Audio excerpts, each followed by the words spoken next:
Hey, what's up, listener? Thanks for pressing play. On this episode of the Jock and Nerd Podcast, we check into the superhero movie box office tally. Warner Brothers is shaking up its DC Films operation after Justice League. This Disney-Fox deal is so close it could happen any moment. We discuss the pros and cons of this potential merger. We could be getting a Quentin Tarantino Star Trek movie and a whole bunch more. Plus, a quick review of the Season 5 premiere of Agents of S.H.I.E.L.D. And guess what, listener? I'm finally caught up in Game of Thrones.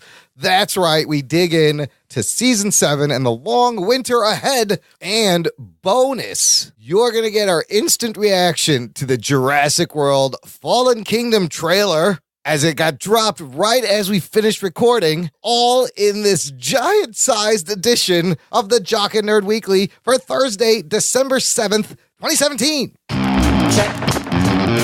Check one. All right. This is for all you fans out there. Let's give it up. We're talking, we nerded. We funny, disturbing. We're talking, we nerded. We spoiler alert. Oh yeah. We're talking, we nerded. We funny, disturbing. Oh yeah. I'm talking, we nerded. We spoiler alert.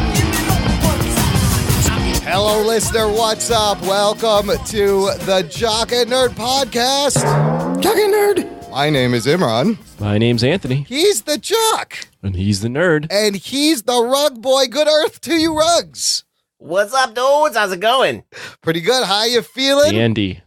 I feel pretty spry. You're feeling spry, Rugs? Yeah. What do you got? Drink some of that juice? Some of that crunk? Sizzle? Jesus juice? Sizzle? What is that called? Anthony, I what's don't know. that shit they drink? Four Loko? Which one? The Perp? The Perp? That's a drink? No, that's old. That's like 3-6 Mafia used to talk about the Perp. Oh, that's old school. Codeine? Yeah, you mix a little bit of codeine, a little bit of cough I actually syrup. have codeine. Really? Liquid Yeah. or pill form? No, it's a liquid. Ooh, liquid. Wait, what were you trying to refer to? What, Four Loko? That's old. What's scissor? Scissor. Yeah, that's like codeine, like cough syrup with little codeine, little grape juice. Grape juice and painkillers sounds yummy. Oh, shit. Where can I get It's some? a cocktail. Yeah. That's just an aperitif. Hey, if you're a first-time listener, thanks for checking us out. This is the show that'll keep you updated on all things comic book, superhero, TV, and I was movie probably wrong about that. related. What? Scissor? Yeah, I think that's what it is, but someone Anybody can knows correct the recipe, please let us Yeah, let us please know. post the scissor recipe on Pinterest Because so I would everyone like to can drink it. Yes, I would like to try it. We're going to give you this show. We're going to give you all that stuff. We got lots of news. We got reviews. We got emails. We got a new patron. What about interviews? Do we have interviews? No, No. Okay. I just wanted to check. not yet. No? Still No We're interviews. plugging along pretty good without them. Yeah, we I know. really are. I know that. I just like to give him shit for saying news, reviews, and interviews. I didn't say it this time. I know. left But we're open it to out. them. We We're are open. absolutely open to them. But we have a great dynamic. I've been having a fun time just bullshitting with you guys. So that's what you're going to get this show. But I want you to know where you can find this show, wherever you downloaded us, or you're streaming us, or if you're on the website. Pornhub. Are we on Pornhub? I don't think I added that as a destination. Not anymore. Audio I requested all my videos. It was under the weird fetishes. Shit. Is there a section of Pornhub that's just like audio, just sex noises where you can listen to it while you're at Yeah, work? it's just you talking, and that's a second note. It's just like wowie zowies.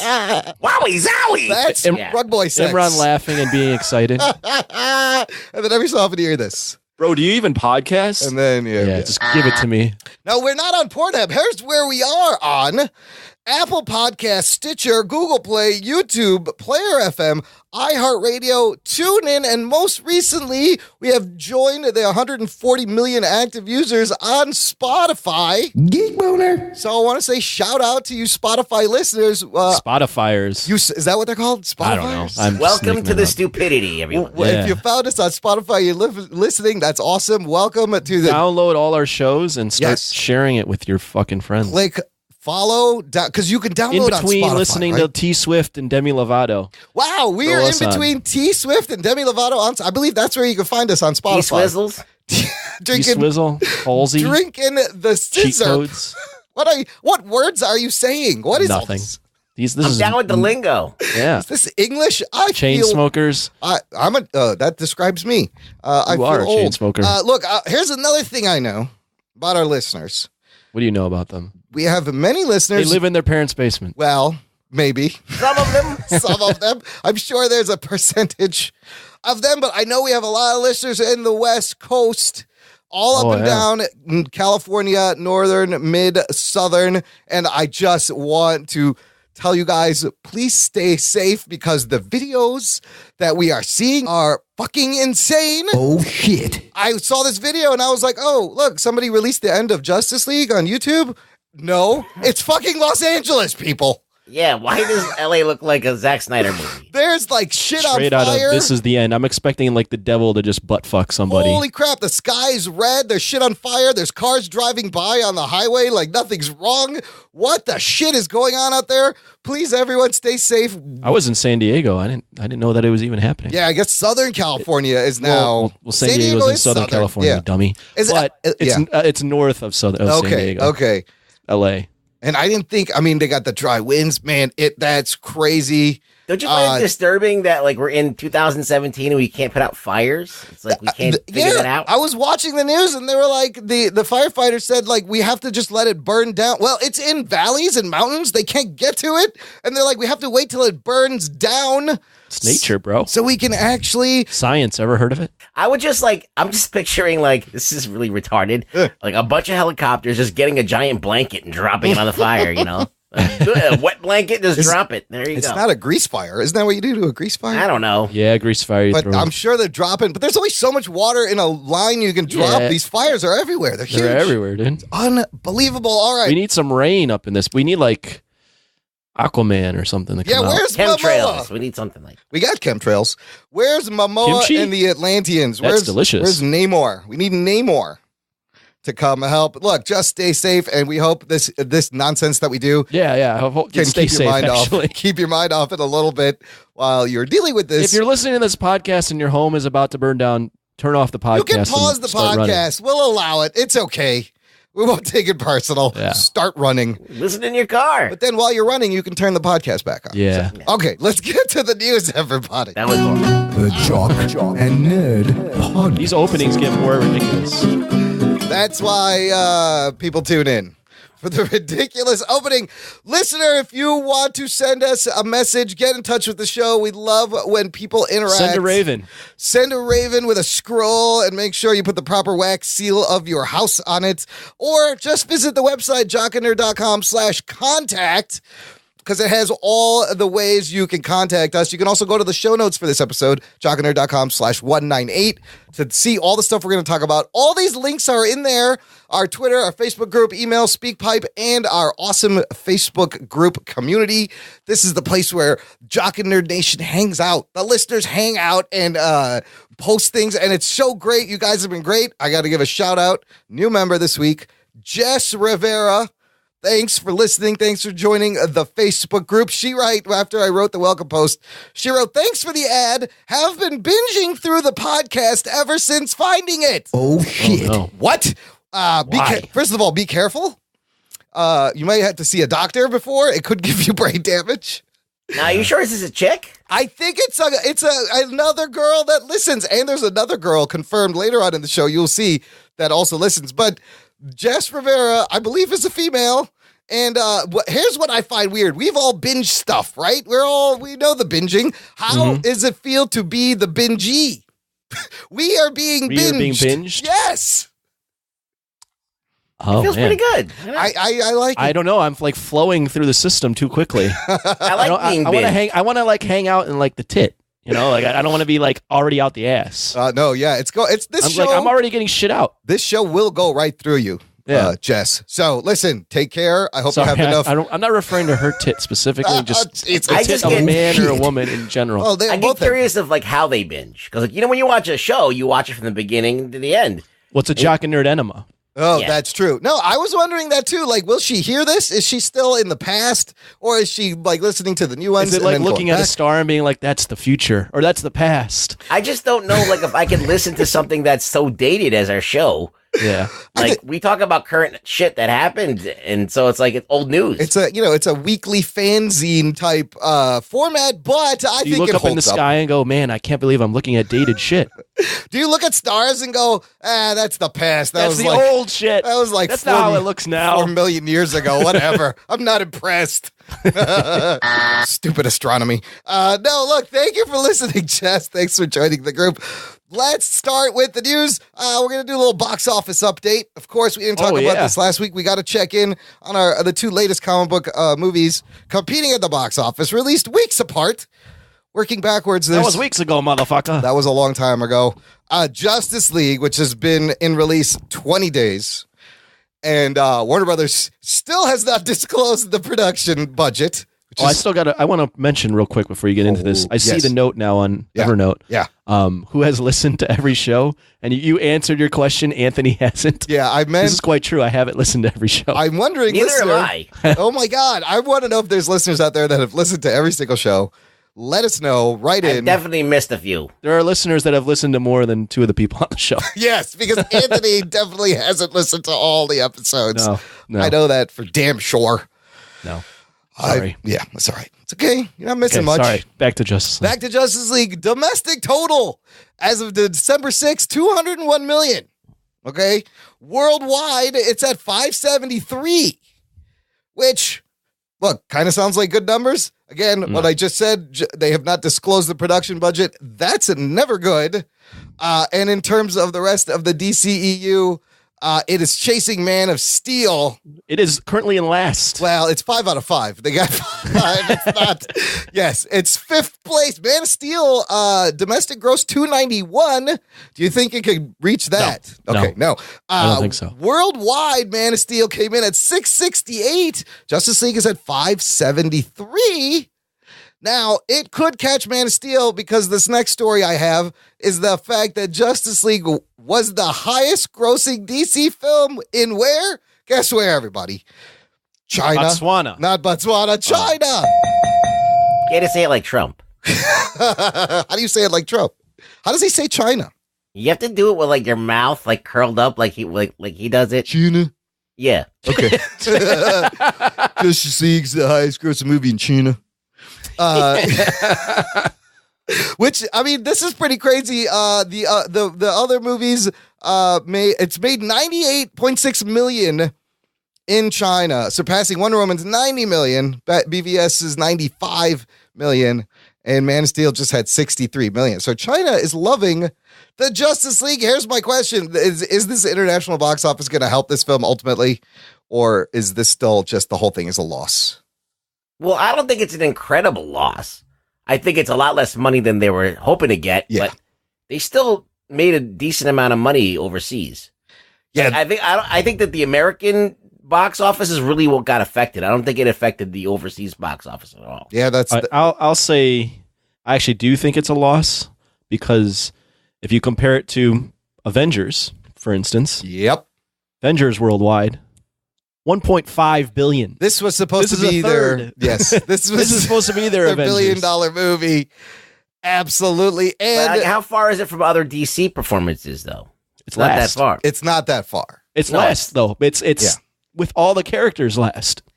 Every movie is, but because of the domestic opening was bad. I know, but the total, regardless of that's a factor in the total. Yeah, I know. I mean, they needed more. Yeah. I mean, it hasn't beat Man of Steel. Man of Steel, that's pretty low domestic box. I didn't 291. It was solid. It wasn't considered like the smash hit. Yeah. It was solid enough to be like, we're making a franchise now. Or they thought they were making a franchise. Yeah, and then everything got crazy. But this movie did help Warner Brothers top $5 billion at the 2017 worldwide box office. Oh, shit. This is only the second time it has crossed this milestone. And this announcement came 5 days after Disney just said they had topped $5 billion for the third year in a row. And Warner Brothers says, hey, man, we did this again. And they had some good stuff come out this year. This year, what got them to $5 billion, they are saying these movies made more than $500 million worldwide. Kong Skull Island, Wonder Woman, Dunkirk, It, Justice League. And that's it. And Wonder Woman, of course, made the most, 821. Yeah. Wonder Woman, those are the two big ones for sure. I think it was a big surprise for them at 694. Yeah, it's good. It is good. So It too. They're going to be going It too. yeah, sequel's definitely on the slate. Thor, in release 34 days, is domestic total 294 and some change. Almost, that's very good. Worldwide, it's at $820 million dollars. There you go. That's crazy. And in the MCU, it's 10 out of 17 right now. Wow. Good for them. And Spider-Man Homecoming, 334. When? Domestic? Yeah, domestic this so far for its run. Jesus. Which puts it at 6 out They're of printing money at Marvel. Marvel's just 17. printing money, They yeah. really are. They shit out something and it makes money. They really did. I can't believe it passed 800 million. So I was listening to Kevin Smith's podcast, Batman on Batman, and he now records at this place called the Scum and Villain Cantina out west in California. And Sounds like a classy establishment. well, it looks like a Star Wars bar. It's made to look like the cantina in the Star Wars movie. It's pretty cool. So him and Mark Bernardin are doing these shows with an audience now. And on the most recent episode, he revealed some scenes that were cut regarding Darkseid and some other things that explain some things in the movie. And there was even a woman in the audience who had seen an early screening, and she confirmed, yes, these things were in the movie. For example, he reads this from the show. He says, Superman joins the fight and teams up with the League to defeat Steppenwolf. However, at one point, Steppenwolf tries to tempt Superman into joining his army. Right, and he goes, ready for this? This made me so fucking angry. And we see Darkseid for the first time in Superman's vision, and we see flashes of the nightmare footage that Batman had in Batman vs. Superman. However, Superman snaps back out of it and delivers the final blow to defeat Steppenwolf. That would have been cool because it would have tied back into that fucking nightmare scene. Right. Instead of just throwing it away.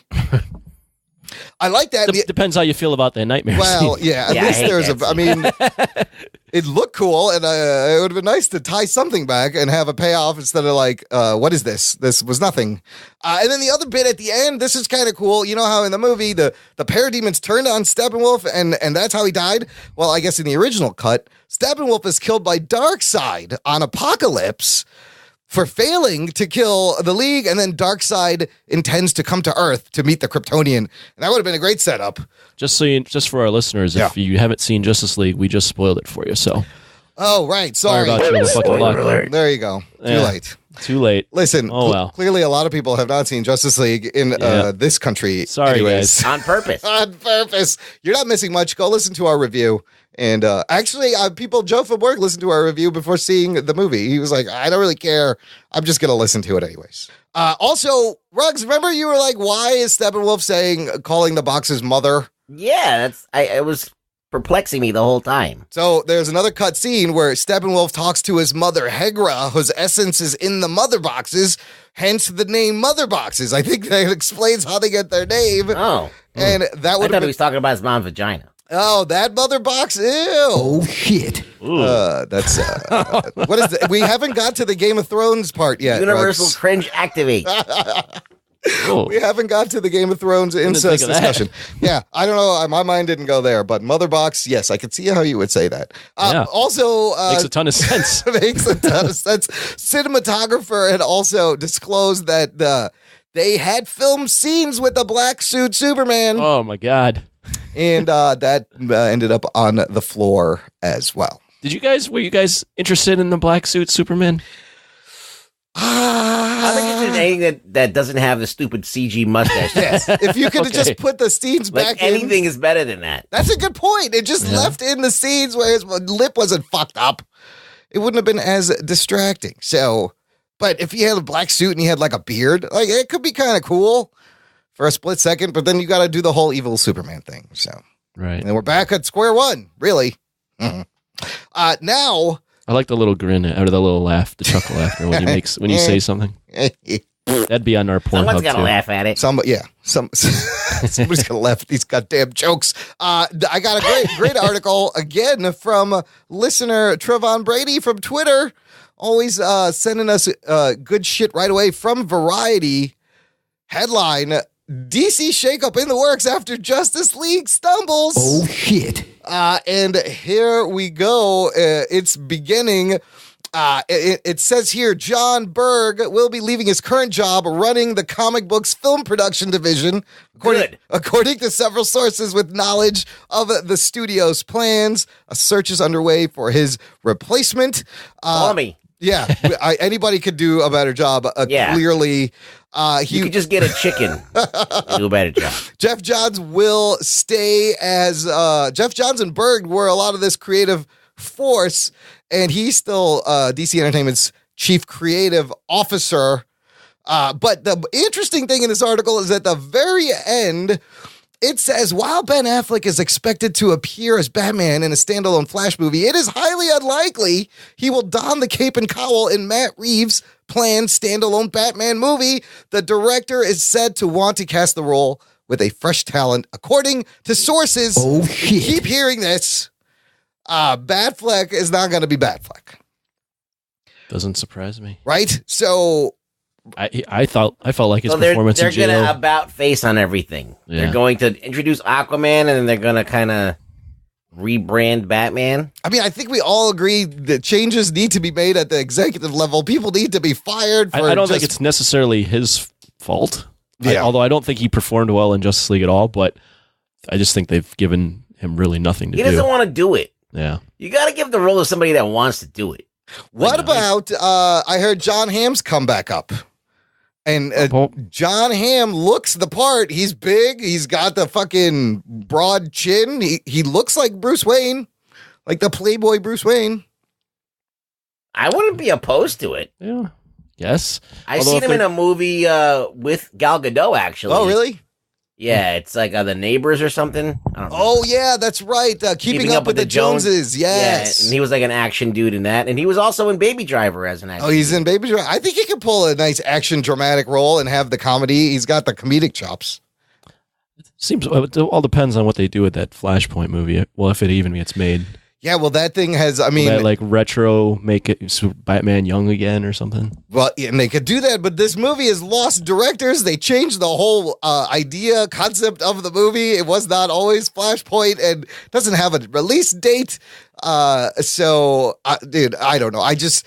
The solo films are the best, but I don't understand how they could fuck this up for 5 years and not figure it out.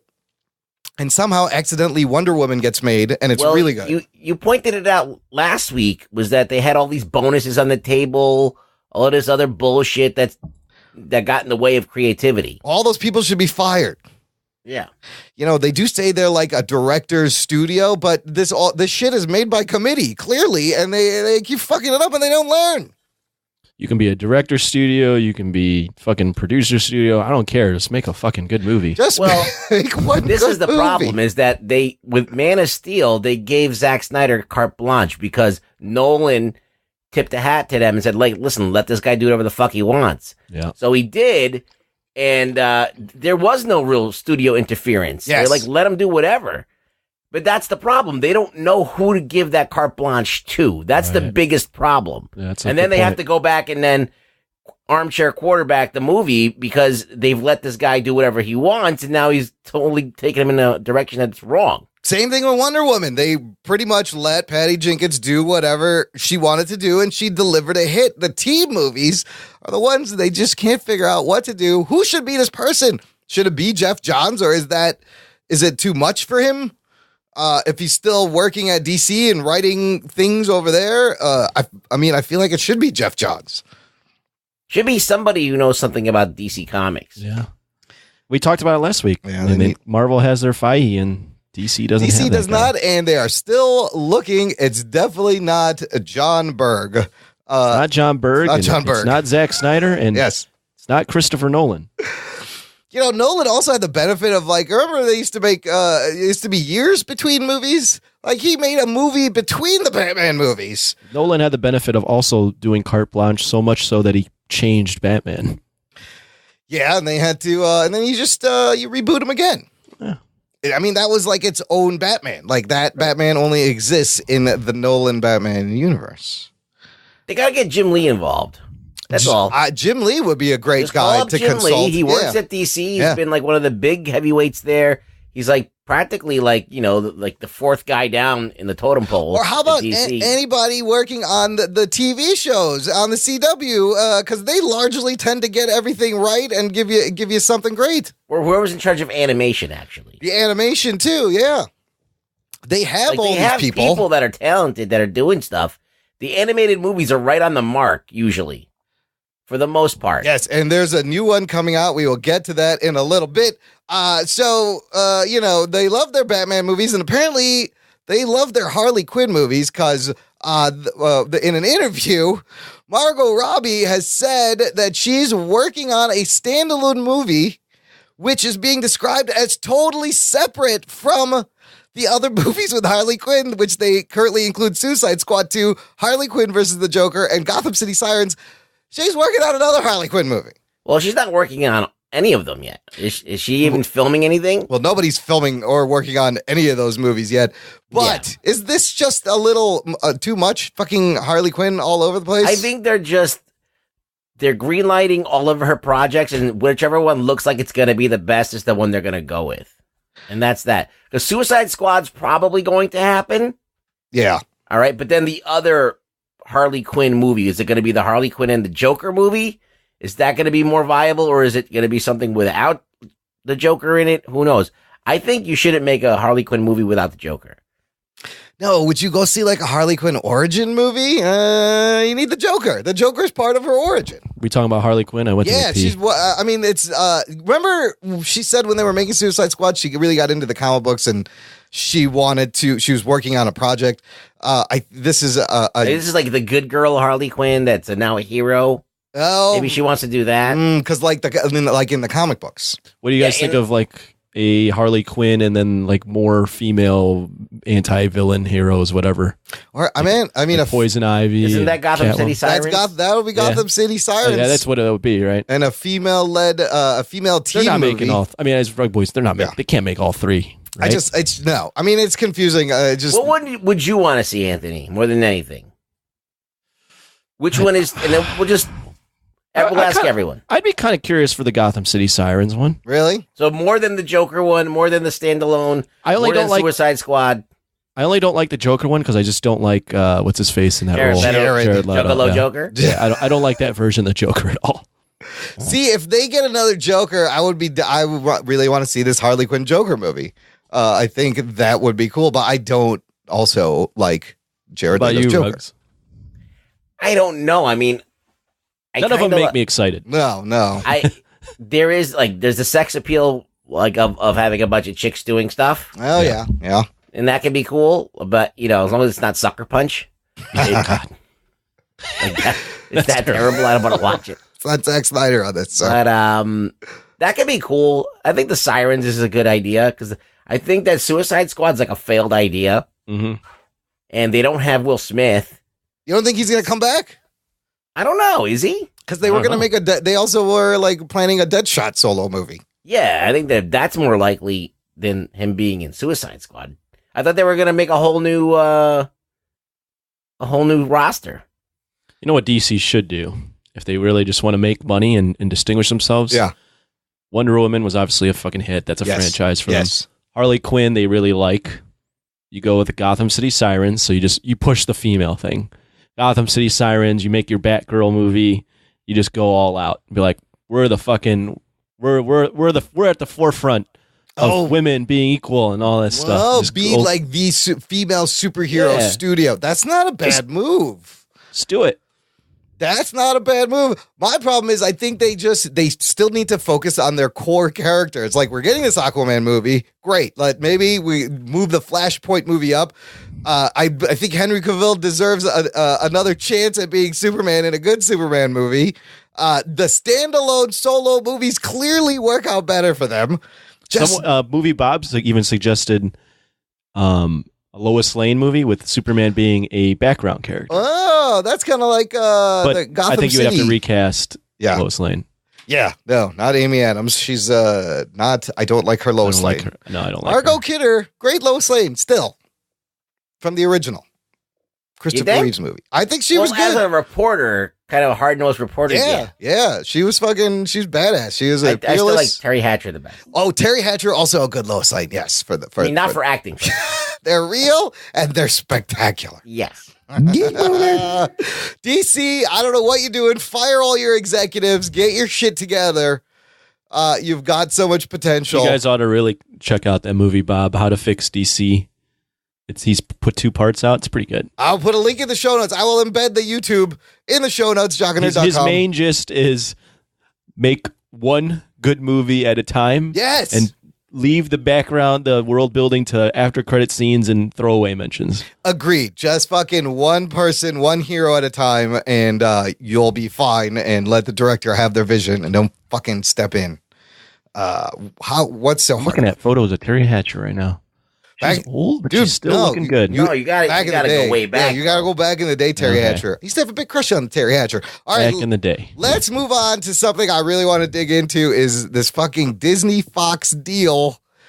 We talked about it last week that it may have been over. Apparently, all these CNBC had report saying that it's closing. It could happen fast, as early as this week.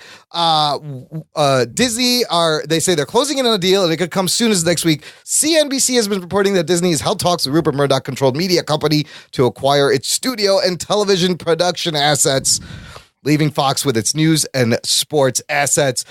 This is estimated about a $60 billion deal. Holy fuck.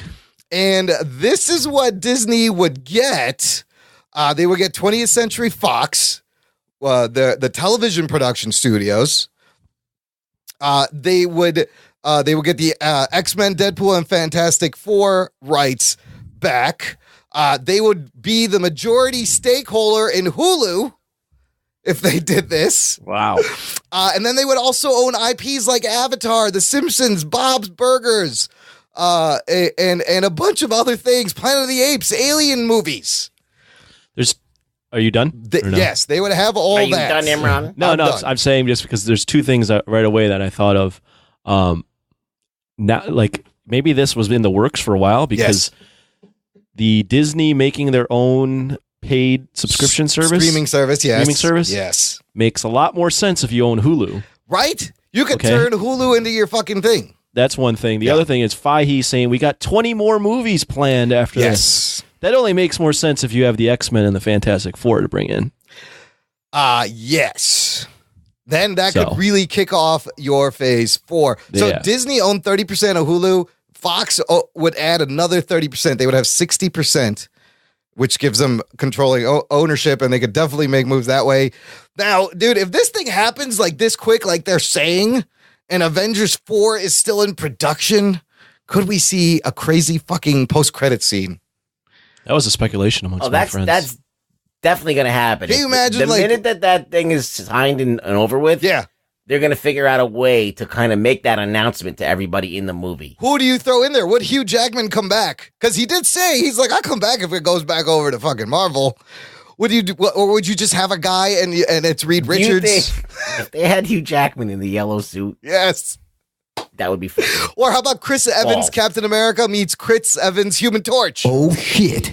He plays both of them. No. No, you don't want to see that. I think you gotta since that's been rebooted, you can throw that out the window. So let's. There's three that I think of off the top of my head.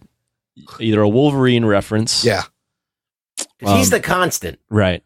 Either be him, Fantastic Four reference, or depending, especially how this next movie goes, Deadpool. Or since they've been getting cosmic, what if there's like Galactus and Silver Surfer are coming? Oh, that's true. That's true. I would think that they would do something with maybe Deadpool, Wolverine, and the Thing. The Thing could be anybody. Yeah. You don't have to cast anybody to do that. Deadpool could be anybody too. That's true. Too, but it could be Ryan Reynolds' voice. If it's Wolverine, it has to be Jackman. So then Wolverine, they could get Jackman to show up. I don't think it necessarily needs to be Jackman. No, I think you could just you could cut to a bar and he's like thanks for the tip, bub, or something like that. Or shit, it's like the back of his head and you don't see his face and somebody calls him Logan or some shit. Right. Okay, let's dig into that Logan movie was so good that was fucking incredible. Like you don't need to get drained that well again. Let him rest. Like he ended that. Let that rest. They could recast everyone. Let's dig into some pros and cons because there are pros and cons. So, main pro. X-Men and mutants back in the MCU solves a lot of problems. You can fucking forget about the Inhumans. You can finally do a lot of crazy shit. So that's a good pro. I mean, if they do the X-Men like in the bright costumes and all that stuff that we didn't get to see in the other movies, it might be cool because at this point, Marvel Universe is a superhero universe. Like people are fucking doing crazy shit and wearing costumes. And everyone's buying it. Yeah, so you could totally introduce that into this universe. It's like real comics, accurate universe, which we got like a hint of at the end of Age of Apocalypse for like 30 seconds. Right. Instead of it should have been the whole movie. Too little, too late. Too little, too late. Another pro, I think, the Fantastic Four may finally get a chance to get a good movie. Right. Because Feige gets it wherever he decides to put it. Personally, I think that they'd be great as supporting characters for other things. Yeah, instead of like, and then you could eventually get to them as a movie. I don't think you should try and reboot that franchise again. Like in one of the other movies, they go to them for help. Yes, and now you go to the Baxter Building. I also like the idea of Movie Bob. Movie Bob said they you introduced the Fantastic Four in like the 60s, and they went through some weird wormhole. Yes. So they're dealing with crazy cosmic shit that's wacky as fuck, and then they come back and they think they're still in the 60s, and it's present day. I like that. They do work better in their time period. Yeah, and I still would love to see like a 60s, like either animated or just full out Jack Kirby 60s Fantastic Four TV show maybe, or a movie that's just in the past. Like it does work better that way. Maybe Marvel can make stretchy powers look cool. Who knows? They might be the ones to do it. What if they did like a Star Trek and they did a whole time reboot? Oh. Ooh, that could be cool. There's like so much at the end of Age of Apocalypse or whatever. I mean, Infinity War. Infinity Wars. Oh my god, I get my crossovers. So yeah, at the end of Infinity War, maybe something with the gems reboots everything. Well, they got a time stone, so you can easily do that. Another pro.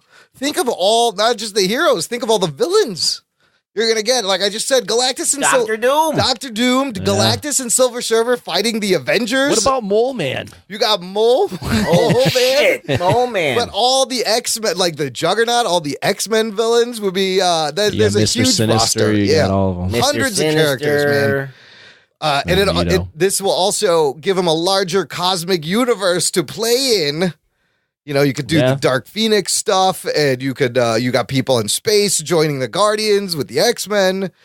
Holy shit. And think of the theme parks. I'm not a big theme park guy, but I know a lot of people are. And Marvel has the Guardians of the Galaxy. Their theme parks, of course, now are even more awesome with Star Wars and Marvel properties. But you could have X-Men, Fantastic Four. Not just that, you would have like a Planet of the Apes ride, an Aliens ride, and Disney, like crazy fucking theme park rides.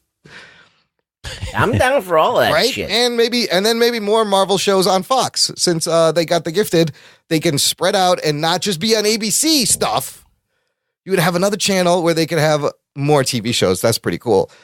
Cons, to me, and a lot of this depends on how Fox operate within Disney. Is it fully absorbed? Will it still be Fox under a sub thing in Disney? Or is Fox done?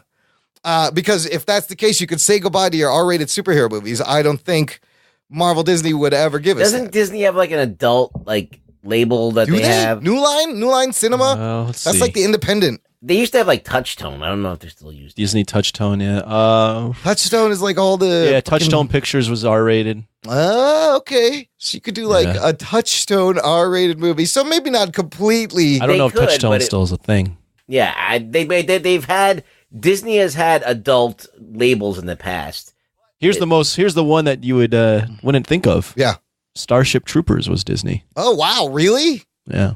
Wow. Disney Touchstone. And that's very political satire. Yeah, and there's boobs in it. The thing is, are they looking at these the X-Men Fantastic Four as more family-friendly shit to make more PG-13 movies? In which case, but you can pull can pull certain characters. I would argue. I mean, I'm watching Punisher right now. That shit's pretty brutal. Yeah, and that's a co-production with Netflix, but it's surprisingly fucking violent for something that's owned by Disney. Yes, absolutely.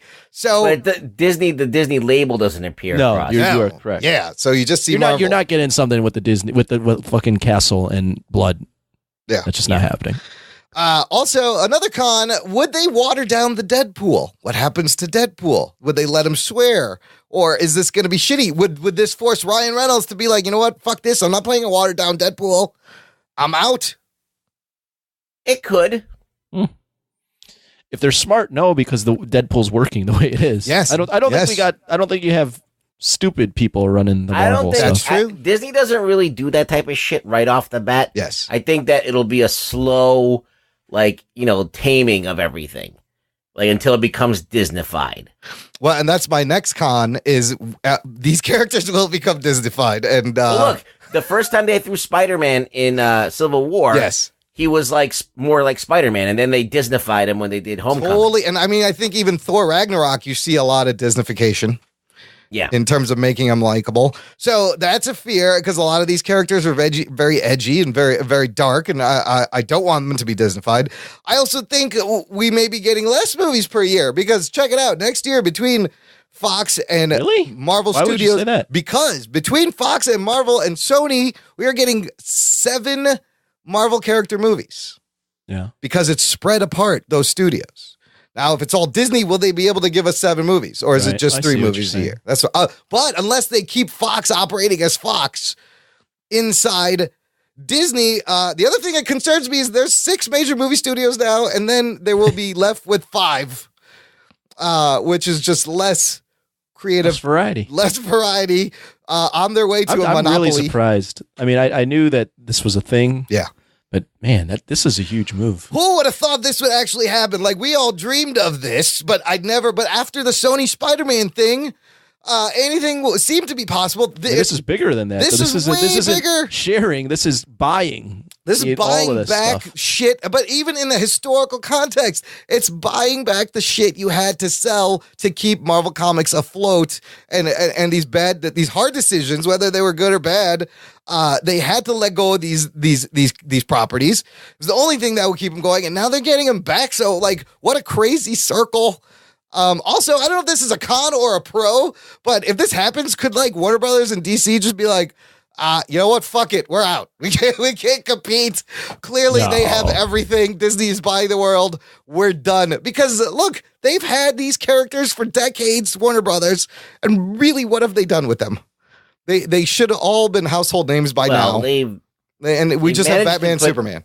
They did a lot with Batman. It's just the problem is when Snyder got into the picture. That was where it started to get murky. Yeah, I don't see DC Warner Brothers. I mean, they have some valuable properties. I don't know. I mean, to Snyder's credit, really, the only good thing coming out of all that is him casting Gal Gadot and then them getting to Wonder Woman. He wasn't a complete failure. It's just that there was something the way that they dealt with it. They gave, as I said, they gave all of this freedom to somebody that was really changing the nature of the characters. They should have cared before that happened.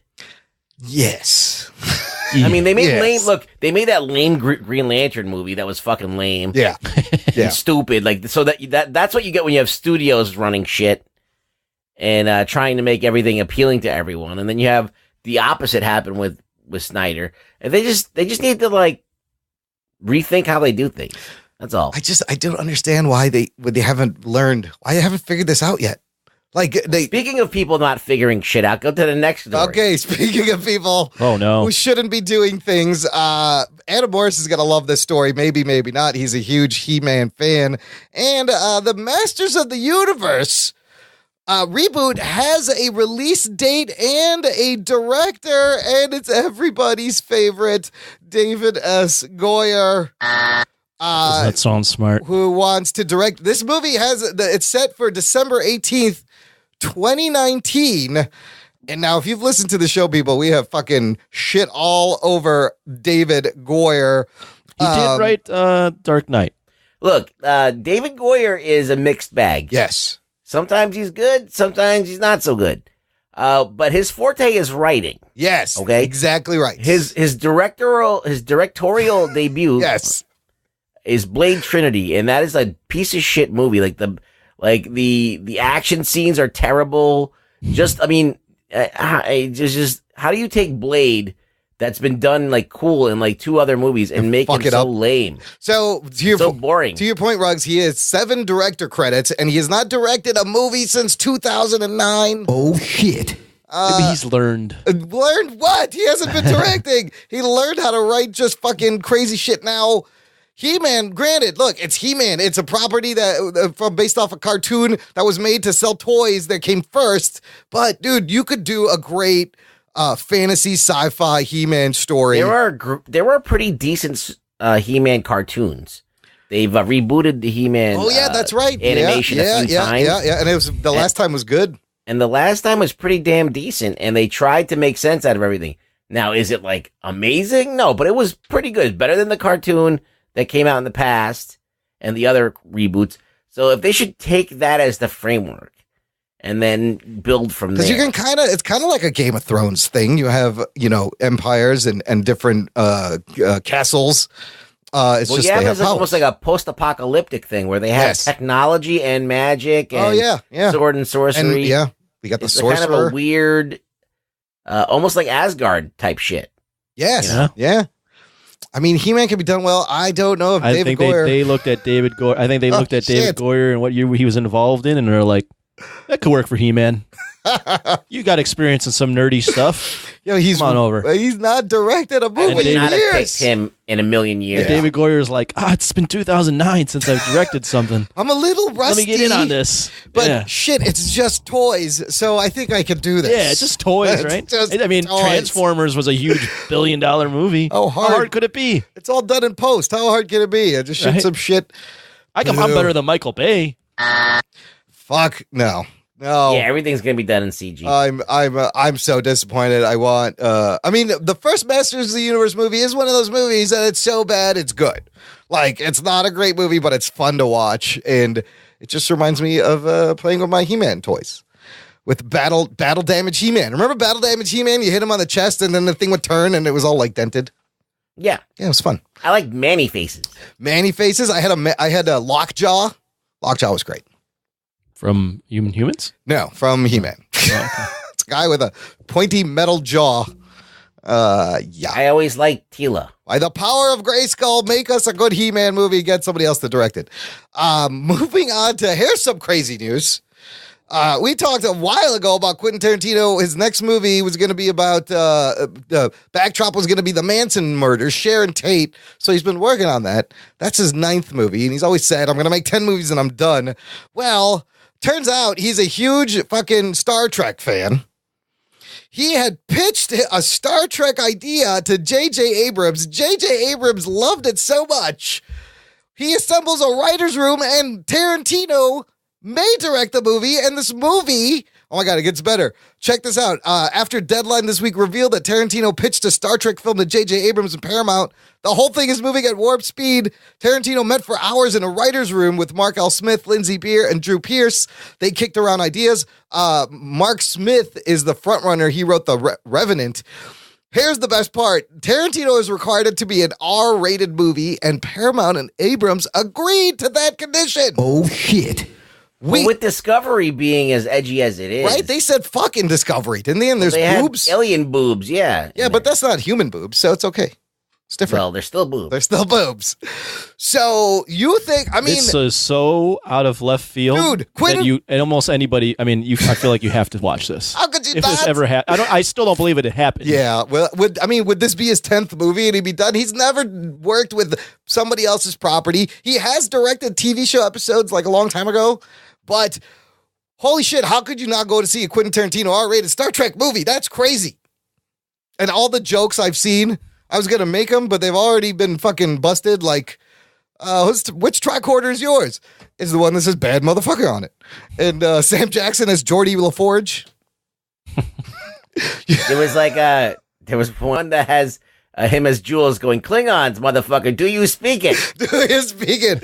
Say Klingon again. There's jokes. There's jokes to be made. There's tons of. But what I still don't believe it. He may just like have him help write it, and then just let him do it. But if they agreed to an R-rated movie, Jesus, I would love to see him do like a sci-fi movie. Like he's been doing his westerns, and he likes the westerns. But Tarantino sci-fi movie would be amazing. You really think Star Trek? I think that he should do a sci-fi movie. Yes. Because he hasn't done one of those yet. No, he's done and he's kind of like stuck in these westerns. Let's do something different. That's just crazy. And the fact that it's moving this fast, that they're fucking got writers and shit, it's nuts. Okay, moving on to TV news. Anthony, Punisher watch update. Where you at? Finished 6 episodes. Oh, jeez. Really taking your fucking time, aren't you? I'm sorry, I was out of town. Oh, that's right, you are. So, okay. Yeah, I watched episode 6 yesterday, and I was like, oh, cool. Right on. I'm still liking it. I will try to have it finished by next episode. Okay, may or may not have a review next week. Stay tuned, listener, with bated breath.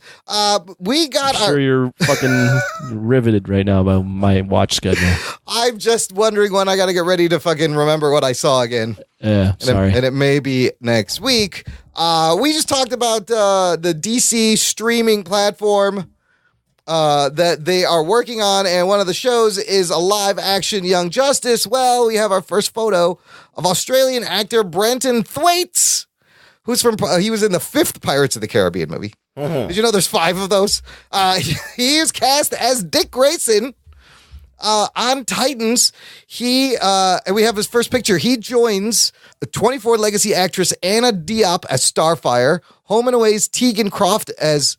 Oh, they put Starfire in there again. That's not right.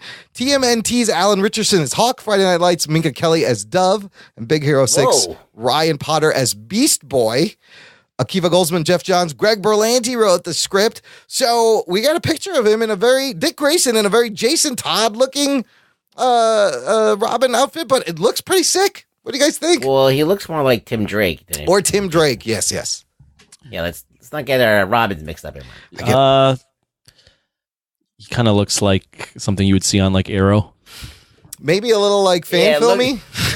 Yeah, it looks like a fan film, but like, why would they release such a shitty image? Like, you could totally photograph that better. Oh, absolutely. Like, it's not. Very they're trying to be dramatic, but like it's not. He's got this domino mask on. Now, I'm also wondering, like, does he turn into Nightwing? Is this like, does he start as Robin and we? I mean, if you were doing the show, you should have him as Robin and then turn him into Nightwing, and then turn him into Nightwing, and then turn him into Batman, and then exactly Dick Grayson Batman. That would be awesome. The show ran that long, yeah. So they got a 13 episode first season. I think what is it going to be on? The DC Untitled streaming platform that they're working on. So it's going to be on. Will there be boobs in this, Imran? I don't know. Oh, probably not. 2018. So God, there's so many streaming services. I'm gonna have to fucking pay for it to watch all this shit. Disney puts be like theirs me up, and just choose not to watch them, or I could just pirate it. Yeah, but that streaming, the DC Warner Brothers streaming service, Anthony also has the new Young Justice season. Was that not enough to get you to sign up? Nope. No, you don't care.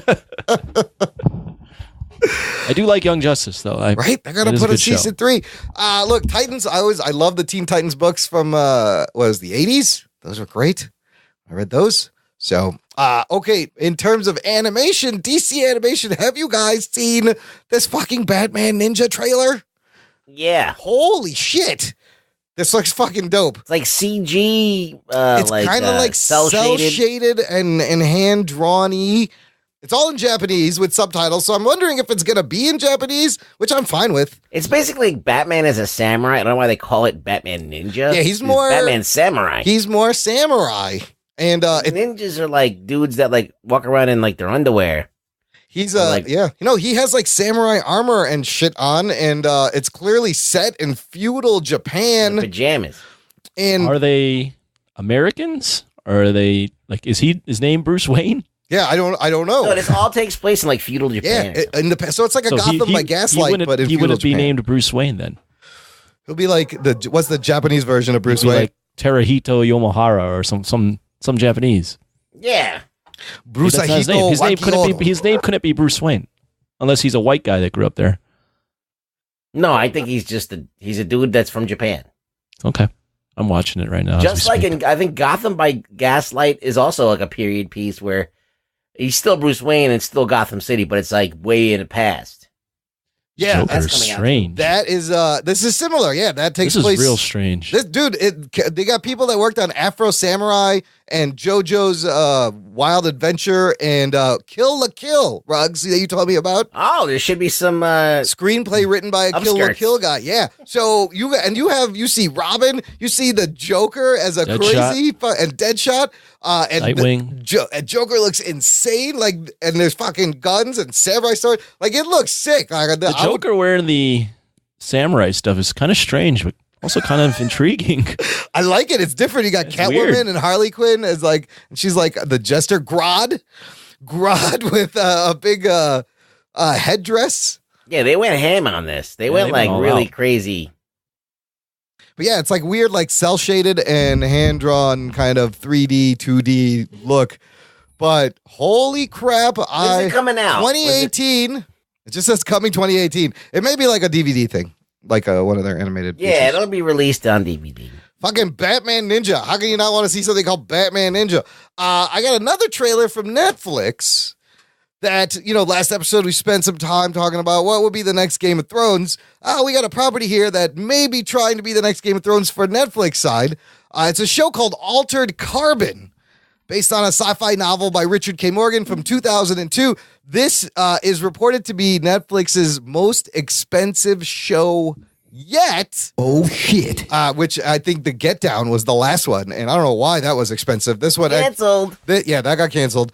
This one actually, you could see where the money is spent. 10 episodes, and it's pretty cool. It looks like Blade Runner. It's about a dystopian future where you can transfer your consciousness into a new body, and they call them sleeves. So you re-sleeve yourself, and of course, this could make you immortal if you can afford it. So the rich can constantly be re-sleeving themselves, and the poor, not all the time. And I believe one of the rich people commits suicide, and then when you come back, you don't remember what happened, and there's a guy trying to figure out what happened. But I love the sci-fi Blade Runner feel of this. What do you guys think? You take a look at this? I'm looking at it now. I was looking at it as well. Yeah, it kind of has that Blade Runner feel. I don't know. Not really much to say. I really feel like this is kind of in the same direction as Westworld. Yes, a little bit of reminding me of Westworld. Yeah. Well, I mean, I think that the whole theme park thing in Westworld is kind of lame. Yeah. And this is kind of cuts right to it. Right, which is a little bit more. Yeah, you want to just live in a new, transfer your consciousness and live forever kind of stuff. It's going to be interesting to see if there's any... See, the thing about Westworld is that there's a mystery that's building. That, of the inventor and all that other stuff. This seems to cut right to it, so I don't know how compelling it's going to be, but it looks cool. Reminds me kind of was it The Island? Oh, yeah. That was or even Clones. Yeah, or even the Ready Player One, which is coming out, where it's you live in where this... you live in the Matrix. And then you're living into another, doing another thing in another body or something. Yeah, there was a movie called The Surrogates that came out a while ago with Bruce Willis. Right. It's kind of on the same... With those weird robots. I love the sci-fi about when it's about transferring your consciousness and trying to live forever. That's always interesting. The point is, it's not a new concept. It's really going to come down to just the characters.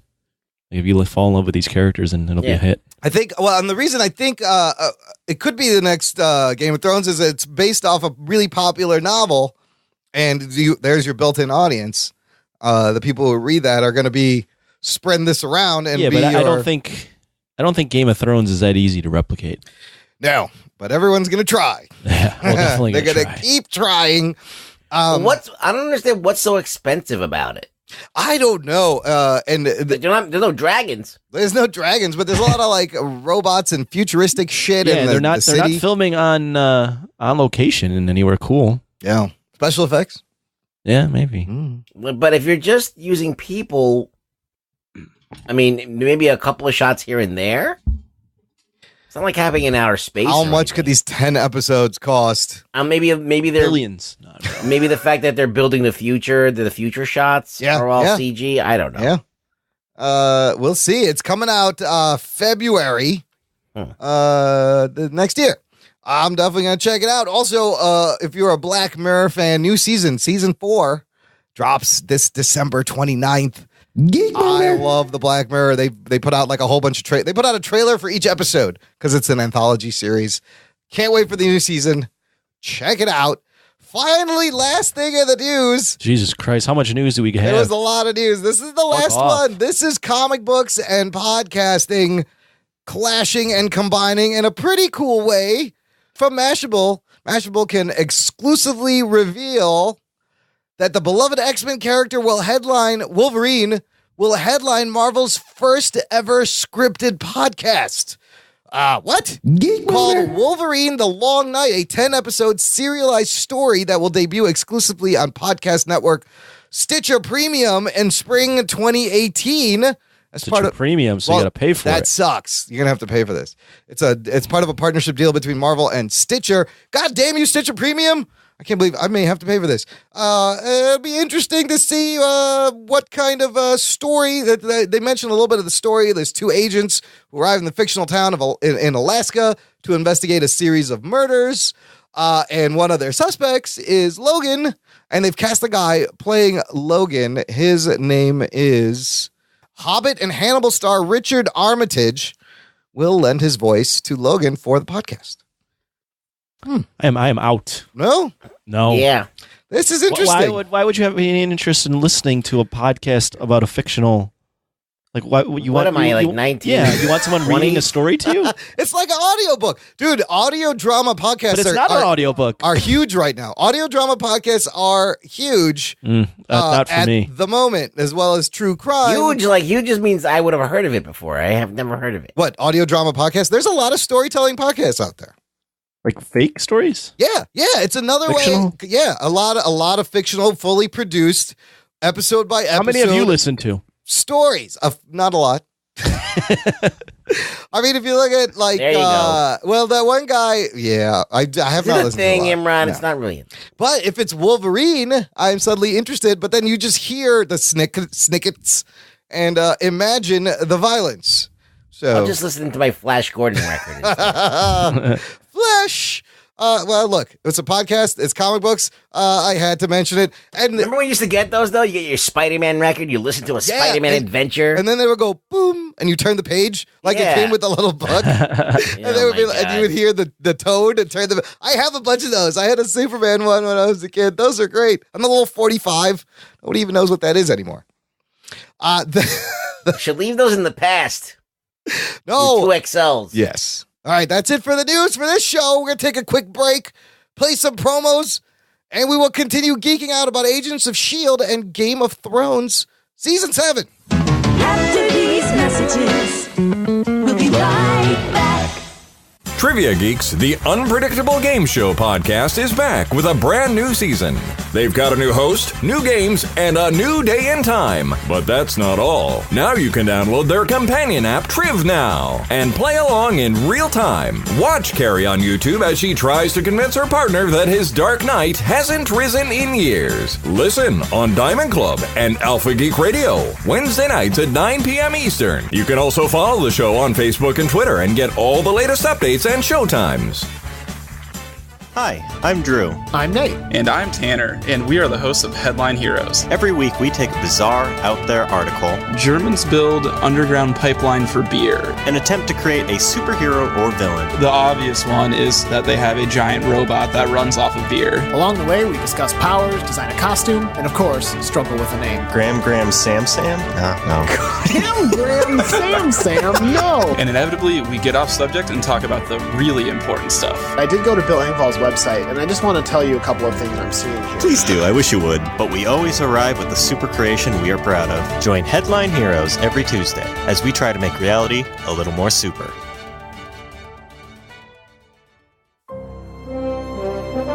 Do you like sci-fi, AI, and technology? Do you enjoy going on tangents and down random rabbit holes of a subject? Then join me and my friends each week on Brokebot Mountain as some artificially intelligent people attempt to walk through a maze that explores themes of existence and free thought in sci-fi TV, movies, and books. The conversations are unique and bring an unusual perspective to the genre and can literally go anywhere. And we do mean anywhere.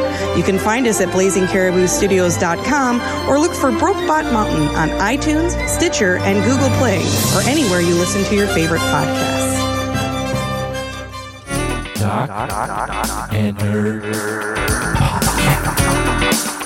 Hey, listener, if you've been enjoying the show, sign up to our fan club and you will get more show.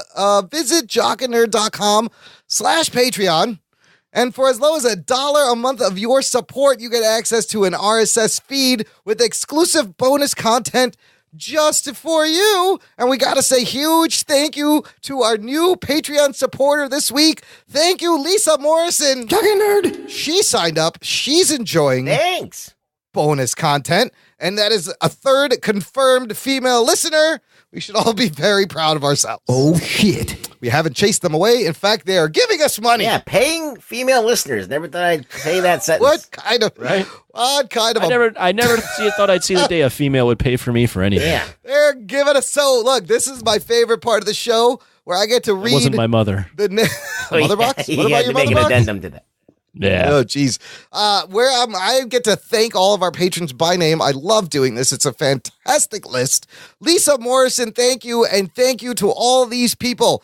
Bonner Demling, Travis Holton, John Seifert, Gabriel Bosco, Anthony Apodaca, Jimmy Graben, Joe Henry, David Zika, Jimmy McPike, Wes Cranford, Matthew Lawrence, Ron Hans, Adam Morris, Blazing Caribou Studios, Stephen Tran, Joe Famork, Steve Morrison, Matt Delhauer, A Place to Hang Your Cape, and Philip Milan. Oh, shit. Hot damn, did you hear all those There's names? two Morrisons. There's Steve Morrison and there's Lisa Morrison.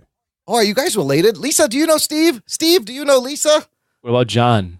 John Morrison? Yeah. Who's John Morrison? I don't know. Thank you, all those people. You are the best. That's awesome. And I want to plug one more thing that we never talk about. Is our shop. We have merch, people. You can buy t-shirts. You can buy stuff with our logo on it. Visit jockandnerd.com/shop. And the reason I brought this up is someone bought a shirt and a mug this week. I bought the mug. Was that you? Oh, shit. Well, look. Imran's let down. Sorry. Take a picture and send it in like it's somebody else. Well, I'm glad you get a mug, Anthony. That's I should bring mine to work. I have one too that I got. But someone else bought a shirt. Send us a photo. Look, there's other great designs. So I just want to thank my friend Margie, she is hosting our logo on her Spreadshirt shop. Well, we are on her Spreadshirt shop, and she puts up designs all the time, and they're really sick. Like, I think for our audience, it's perfect. It's Jock and Nerd. There's stoner art. There's like fishing stuff. There's sports stuff. They're all original, one-of-a-kind designs. jockandnerd.com/shop. You will see it all. Buy some of the other shirts. I don't care. I'm trying to help her out. She's helping us out by hosting the logo. But you can put it on like a water bottle or a hoodie or whatever you want. Anthony will get a new mug in the mail. It's a gift. There's still no Rug Boy shirts, though. I will have to make one. There's still no Rug Boy shirts. We can throw it and rub it in. Listener, write in if you want a Rug Boy shirt. If there's a demand, I will throw up the design and we will get a Rug Boy shirt. Okay. We're going to talk about some television.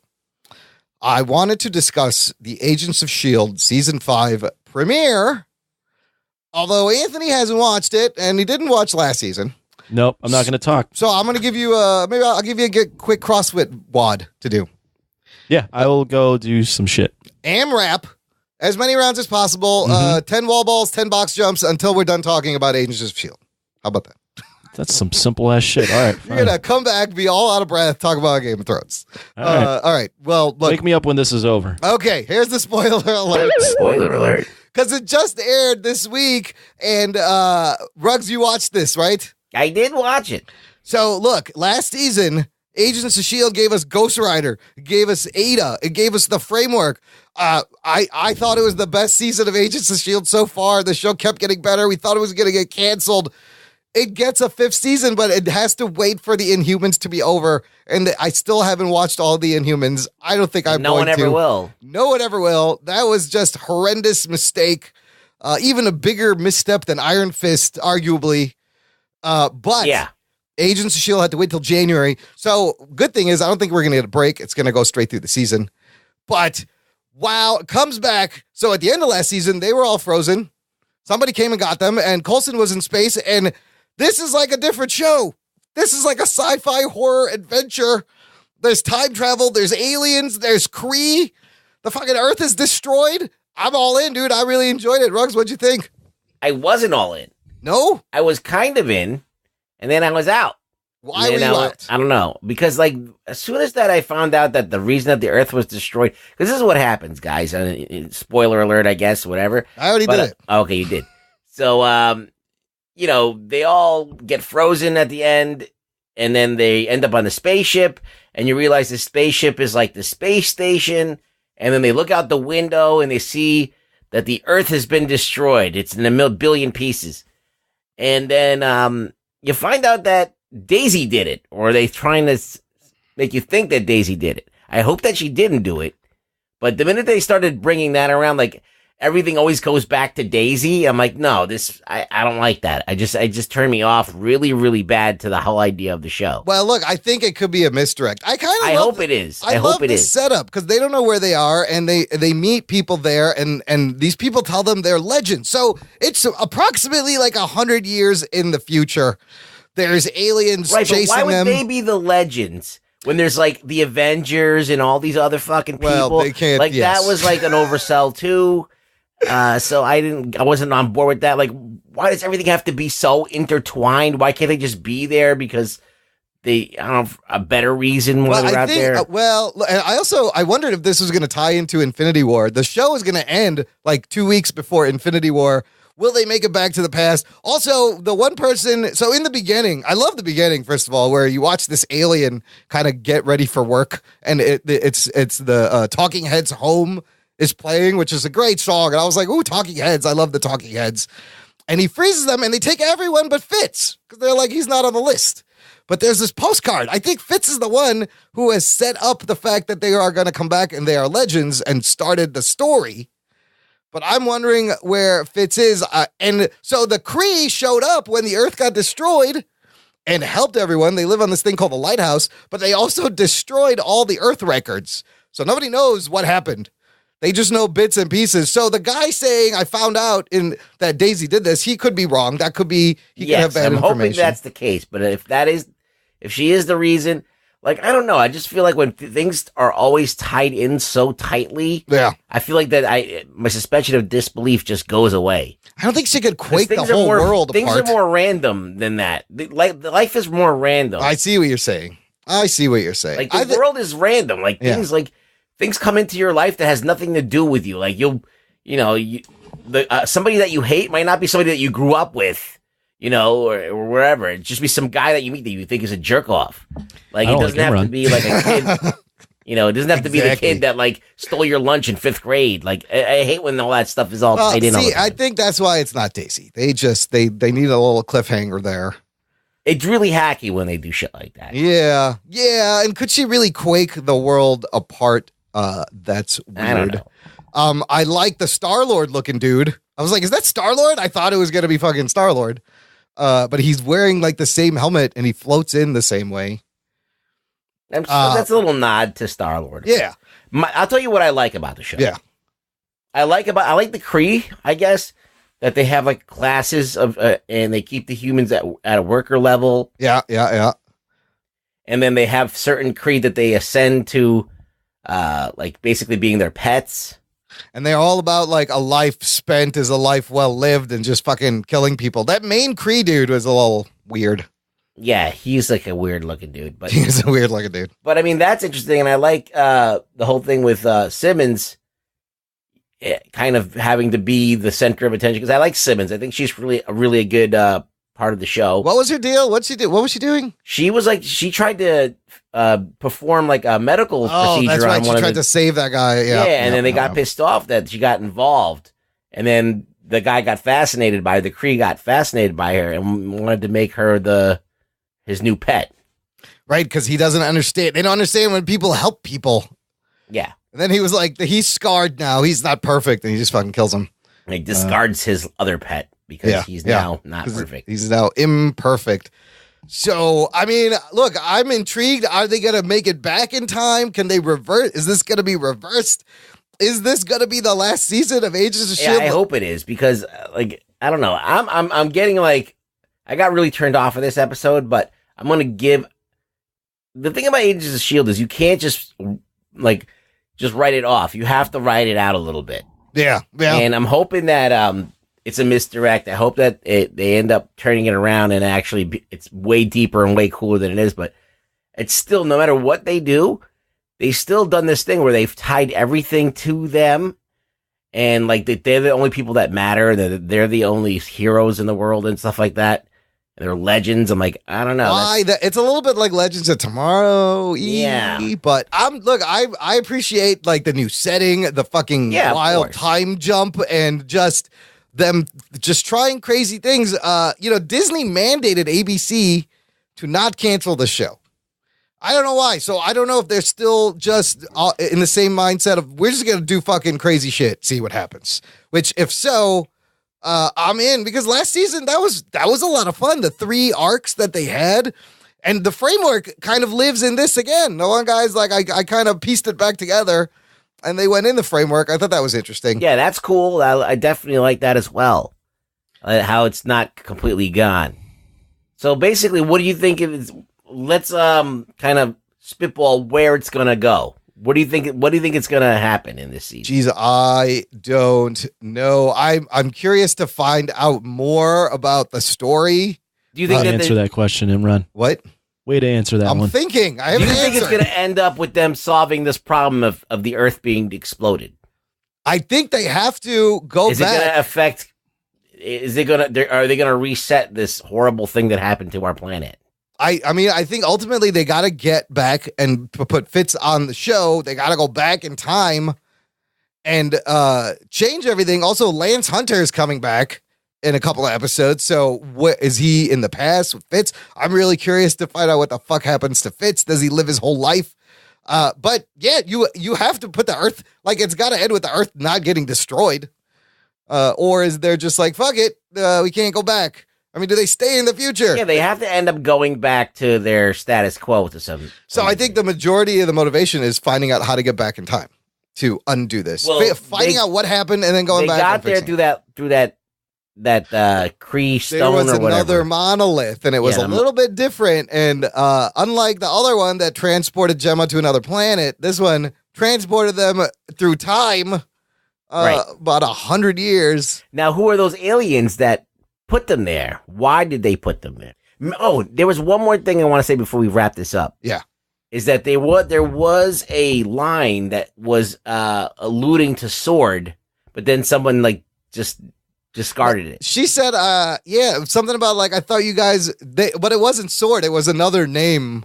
They're like, I thought you guys would have some kind of like other team named after some kind of a spear or something. Yeah, it was Spear. That's what it was. I was like, I thought you guys would be called Spear or something, which is the nod to S.W.O.R.D., which is like the space Agents of S.H.I.E.L.D.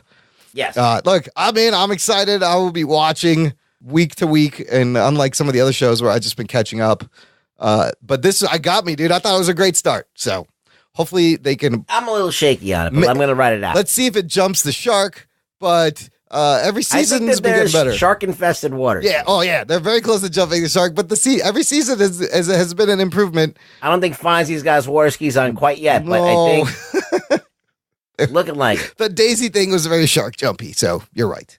All right, good stuff. Let's move on. Yay. Anthony's still there. I'm here. Game of Thrones Season 7, spoiler alert. Strap yourselves in, you fucks. Spoiler time. This one is let's spoil some shit, Batman. Let's spoil some shit. If you are a new listener, this is what's been going on. Finally, after years of resisting the hype and pressure from friends, Anthony and myself decided to watch all of Game of Thrones like 7 years late. Yeah. And we've been going through reviewing season by season. So if you have not heard, go back a couple episodes for seasons 1 through 6. And now finally I'm caught up with the rest of the world. The last thing I saw, which is the last thing now everybody saw, at the end of season 7 was the Night King and the Dead with Viserys zombie dragon knocking down the wall at Eastwatch and flowing through to the south. Oh, shit. Holy crap. Before we get into this, winter is coming. It's here. Rug Boy. Yes. How does it feel to now be unchained and you can finally just talk freely and not just sit there and pucker your asshole? I always have my asshole puckered. That's good. It's nothing new. That's good. I'm always not saying shit that I want to say. But yeah, it's cool. Like we're finally all even. Yeah. We're on the same page. We don't have Imran running around thinking that we're dealing with John Stone. Yeah. I had to play dumb when you were doing that. Yeah, look, I'm glad to be caught up with the rest of the world. This season was amazing. It moved very fast compared to the previous seasons. Only 7 episodes. That's only because it was 7 episodes. And the last episode was 80 minutes. But maybe it moved too fast. Like, for the first time, I had kind of a nitpick of certain things that happened this season. Yeah, that's a lot of people had the same nitpick when it came out. So you're not in the wrong because at all. You clearly see a difference from when they were working off the book to when they went off book, and they it became more standard TV type stuff. You know, that people would be in far apart places from scene to scene, like all quickly getting there. But the season also, we had dead dragons, we had eunuch sex, we had more incest. So it gave can you I good counter shit. that point? Yes. I agree that I actually had the same. When I was watching, I'm like, man, this is moving. Yes. Real quick. Yeah. But if they are down to the last 2 seasons, at some point, all the stuff they've built has to pay off. And I feel like we were getting a lot of payoff in this. So, I mean, the whole season it's like a train chugging payoff after payoff after payoff. It does kind of, your suspension of disbelief kind of is fucked up when that dragon gets there so fucking fast. So quick. Yes. Yeah. Well, they're able not only that was like, wow, because Gendry is able to run back to the wall, get the message to a raven. The ravens gets it down to Dragonstone. Then she flies back up to all the way north, back all up in the same episode. While they're managed. And to this all stay happens alive. while they're all in like one night where they're standing on a rock. Yeah. I didn't even think about that. That should happen quickly. Also, all in one I episode. thought the Arya Sansa Littlefinger stuff could have used a little bit more breathing room. That happened very quickly and like out of nowhere. How good was Littlefinger's death when they swerve him? It was pretty good. And so, but this was my other problem. They did something that The Walking Dead does. This whole time you are let into deception between characters. You're let into what the lies are going on. Except now they pull a Walking Dead, they troll the audience, they make you think that Littlefinger is playing Arya and Sansa. No hint at all that they are playing him. And then boom, they just like, oh, we were playing you the whole time. But you could have given me a little bit of evidence, little bit of hint. You know how I justified that? Yeah. They got the 3-eyed raven next to them. Well, he should know everything, and he did. Exactly. He probably told them. Oh, I see. He probably told them what was going on. Well, he was there. I loved That's how their brother. I loved how they were like judge, jury, and executioner, and Arya. So good. Arya just waiting. She's like, just fucking give me the signal. Well, the part where like Littlefinger, like he realizes he's got no cards left to play, and he gets on his knees and starts like talking like a little girl. Yes. He's like, Sansa, I beg you. He's like, no. Starts fucking crying, and Yeah, you're you like, little bitch. I was like, oh, that's so good. Yeah. And then Bran is like, well, no, you actually. So look, here's all the shit he actually did. Like Littlefinger this whole time has been one of the most dangerous characters, and he's gotten away with so much shit. Littlefinger poisoned the Stark's kid's uncle and King Robert's former hand of the king, Jon Arryn. That started the whole chain of events that led to war. He turned Sansa's Aunt Lysa against their mom, Catelyn, playing the sisters against each other, just like he was playing them against each other. He betrayed Ned Stark, and then he shoved Lysa out the fucking moon door and just fucking played with Sansa's feelings. Like, I love it. She, where Sansa goes, do you deny it? Do you deny it? Lord Baelish. He was also trying to be real creepy. Yes, he wanted to marry Sansa. His whole goal was to marry Sansa and take the be throne. take the Iron Throne. He's like, I loved your mom. I loved you. I was like, dude. He kisses her. And she fucking shuts him down. I kind of felt like he should have suffered a little bit more, but good death. And Arya is just like the family fucking executioner. Speaking of Arya, the beginning, that open Walder Frey we talked about, fucking unbelievable.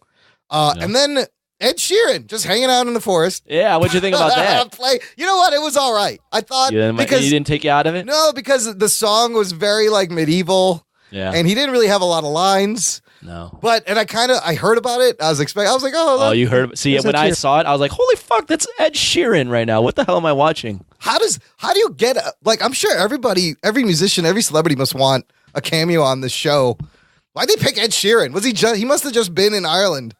When he's fucking white with red hair. Yeah, he's a fucking ginger. He looks like he should be on. Yeah, that's a pretty Game of Thrones. So we also got an amazing more people meeting each other. The solo storylines kind of go away. Everyone is in groups, but Jon and Daenerys meeting each other at Dragonstone. Fantastic. So good. You see the tension right away. A little bit was weird is that how they were all goo-goo-eyed like really quickly. Like they just met each other, but they're like all into each other very quickly. Yeah, but like Jon Snow hasn't seen that many hot chicks. Oh, he hasn't. So he's real. Recognize real. Yeah. Yeah, he hasn't. He hasn't seen much puss or whatever. How does he don't know that? No, he don't know that. Someone's gonna have to tell him. Let me ask you this: how does a eunuch have sex? What exactly happened in that Grey Worm Missandei sex scene? Just like lesbian sex. Oh, it's oh shit! A lot of scissorping. I mean, scissorping. Yeah. I was like, listen, I don't know. I just go with it. It's fine. It worked for me. I mean, you just know that he's unfulfilled. We got. I like Sam figuring out that there's all this dragon glass at Dragonstone. So they got enough weapons. They got enough raw material to make some weapons. Because isn't that how the Targaryens originally took them down? Like they had arrows tipped in dragon glass, or they found dragon glass arrowheads. Yeah, way back in the took down who the whites. Well, they the have dragons too. They can burn them. Yeah, that's true. Yeah, and I don't even know if there's. I don't know my Game of Thrones history. I don't know if the Targaryens, if they got rid of the White Walkers even before that. How about this? The prince that was promised could also be a princess. That was promised. It's ambiguous. According to Melisandre, who does show up there, but then she hides when Jon and Davos show up, which is pretty smart because she was like, oh shit, I probably should not be seen because they kicked me out and I burned the little girl. And they're still pissed about that. So she's shady. And everyone, that was one of the harshest things to see. That was so disturbing. That was probably the most disturbing thing I saw on the show. And brutal and uncomfortable. And that beats out killing little babies. Yeah. Because it was off screen, but the screams, the way that girl played it. The way the mother breaks down at the end and she's like, I can't do it. And my jaw was open. I was like, holy shit, this show does not give a fuck. Let's talk about the battles. There were 4 pretty awesome battles this season. Lots of battles. It seemed like every show had like a battle scene, every episode. Starting with Euron hitting the Iron Fleet when they're on their way back to Dorne. That is an amazing action. That one actually pissed me off.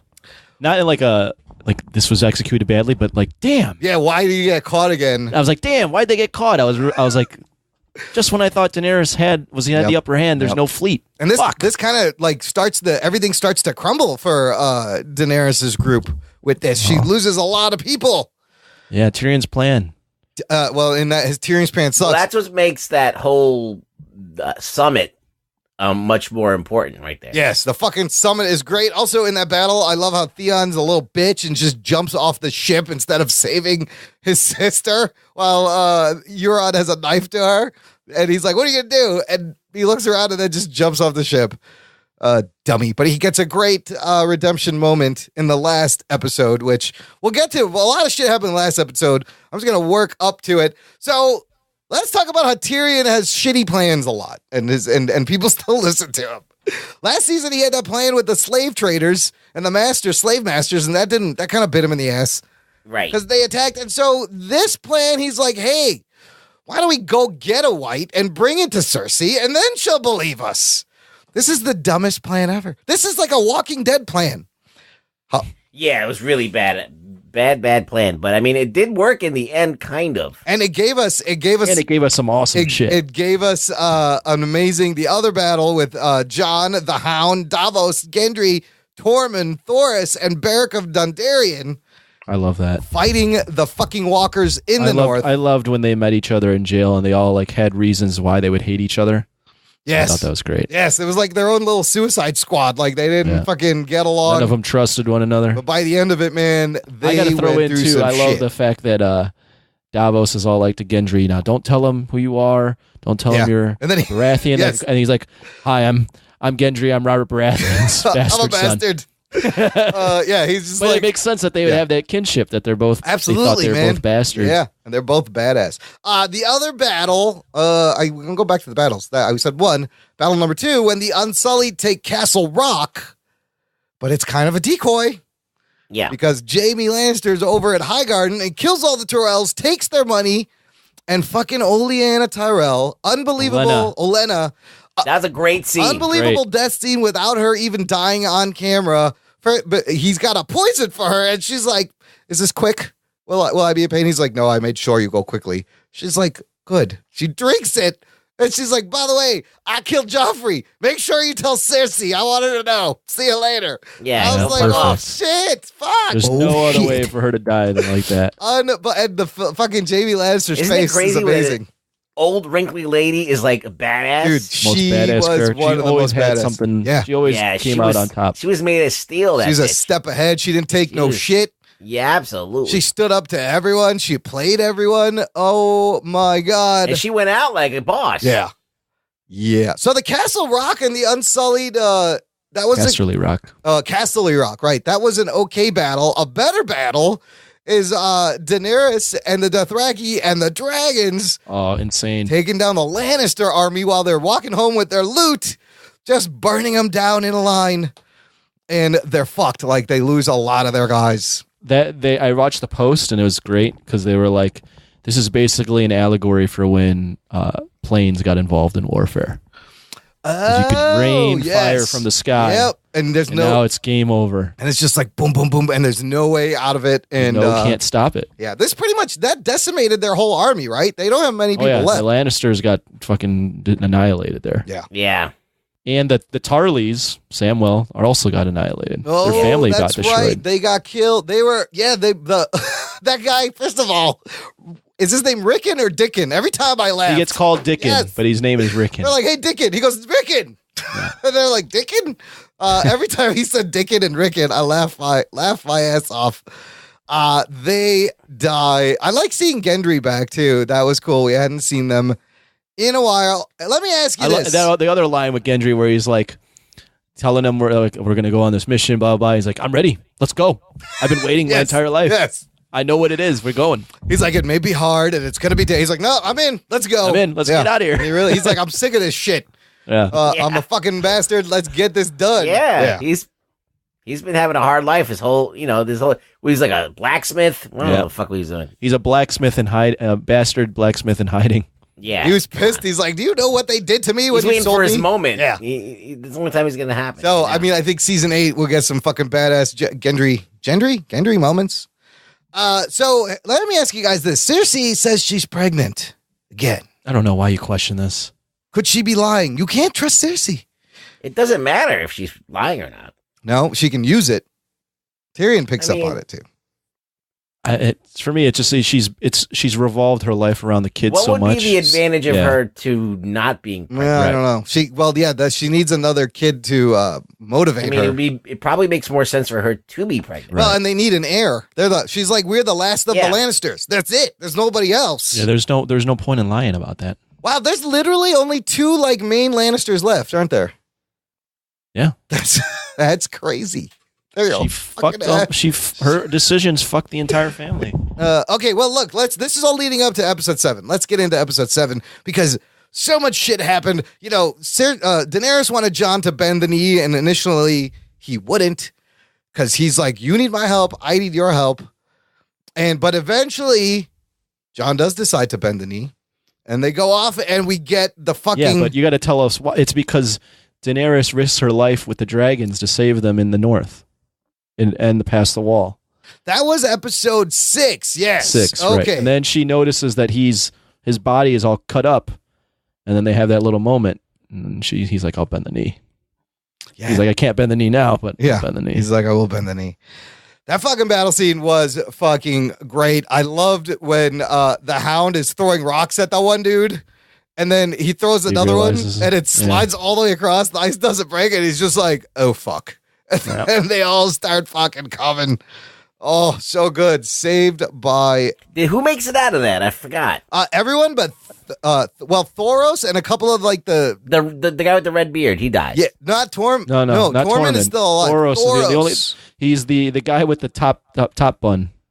Oh, yeah, that's the guy who brought Beric back to life, yeah, right? He's the guy that can bring people back to life. So now, if Beric dies, he doesn't have his dude. Great line by what's his name, the Hound. He goes, "Bald cunt. Anybody with a top knot is a bald cunt. Bald cunt. Bald cunt." I love the use. Who you think you're fooling with that top knot, you bald cunt? Listen, not since Deadwood have we've heard Imran, such you good... need a top knot. A top knot? There's no hair there. Cover your bald spot. So I'll grow my hair all the way around long and then make it, and then pull it tight, and then you make a top knot. Oh, so then I would have, instead of a bald spot, I would have a man bun. Right, but it'd be a top knot. People would think I'm like some cool mystical hipster. Yeah, you'd be really cool then all of a sudden. I'd be hip. Suddenly I would be relevant. Oh, shit. Okay, I'm doing it. Check back. I gotta see pictures of this immediately. Check back in about 7 months. Oh, a couple other lines though from that. There was one. This is episode 6. I'm sorry. Yeah. But the line where the Hound and Tormund are like walking around. Tormund's like, "Were you always mean?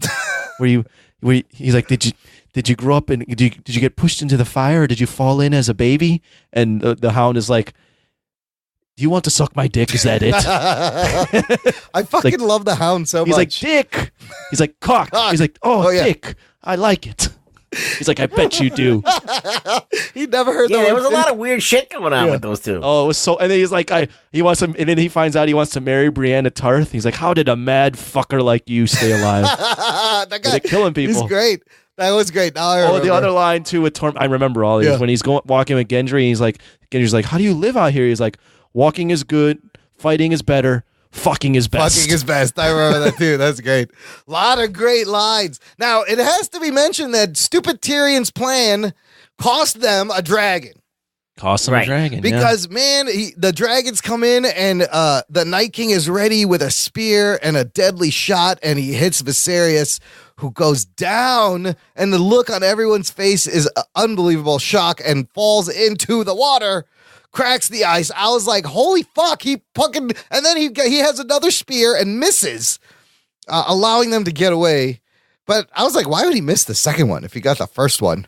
Maybe he missed on purpose. And we'll find out why he only needed the one, because really, he only needs the one. And this leads us to fucking 80-minute episode 7. Dude, the summit at the Red Keep. Everyone is there.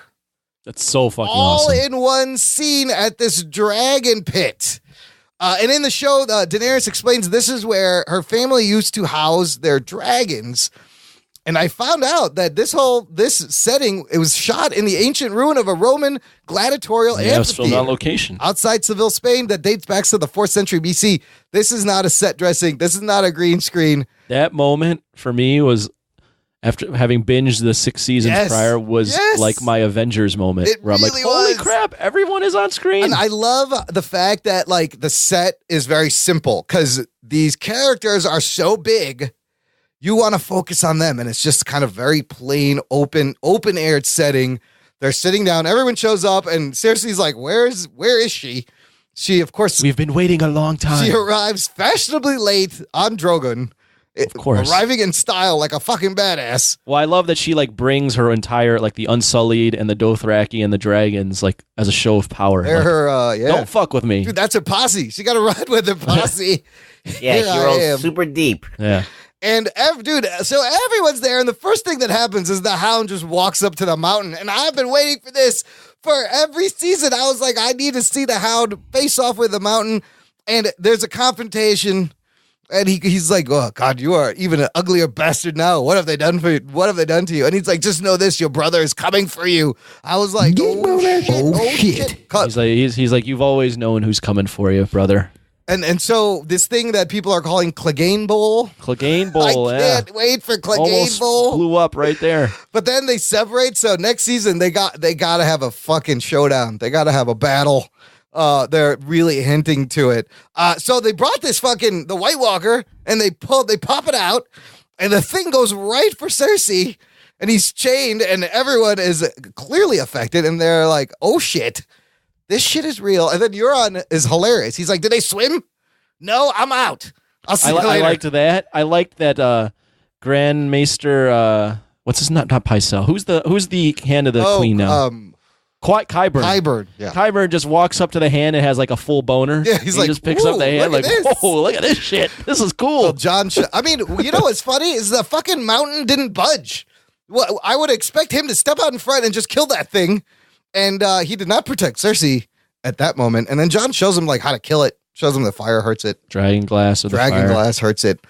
So this whole thing, like the truce doesn't work. Cersei's like, it doesn't work because Jon Snow is just a fucking moron. He's so stupid. He can't just hold back the truth for just a second. He doesn't know how to humor people.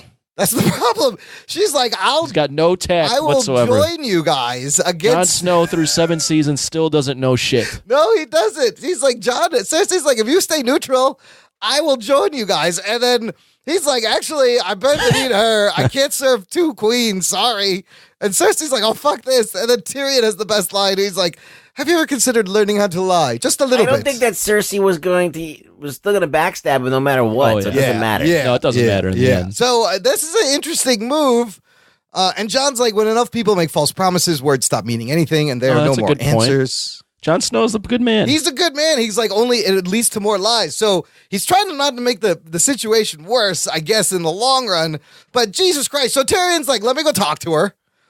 And this is another fantastic scene between siblings. Jesus Christ, you feel Cersei blows up, dude. We've never seen her. I've never seen her this passionate. She's all like, I will not have it. She fucking loses it and yells at him, and she blames him for the death of the kids. No, well, she said she doesn't blame him for killing Joffrey, but she blames him for weakening the family by killing Tywin. And he's also responsible for sending Marcella to Dorne, which eventually leads to her death. Oh, Tyrion was responsible for that? Yep, when he was the hand. But then you can argue Cersei's done a lot of damage to the family as well. Yeah, of course. Yes. I mean, no one's arguing that. Yeah. But she definitely blames Tyrion for a lot. Yeah. Yeah, she's hated Tyrion his entire life. Yeah, it was such a great emotional argument. There's a lot of speculation on what they actually discussed. Because it cuts away. First of all, he realizes she's pregnant. There's a lot of online speculation about what just happened there. So because he realized she's pregnant, and then it cuts to him telling the group that Cersei has accepted the truce. Well, she comes back too. And then she comes back. She tells him that she's like, I remember I did this with no assurances from you guys.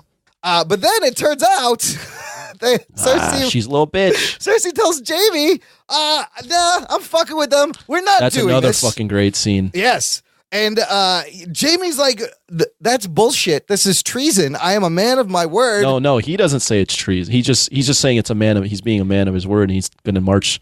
He's basically is like, I love it. I watched this scene so many times. Yeah. He's like, there's 2 options here. He's like, if the dead win, they come down here, kill us all. Right.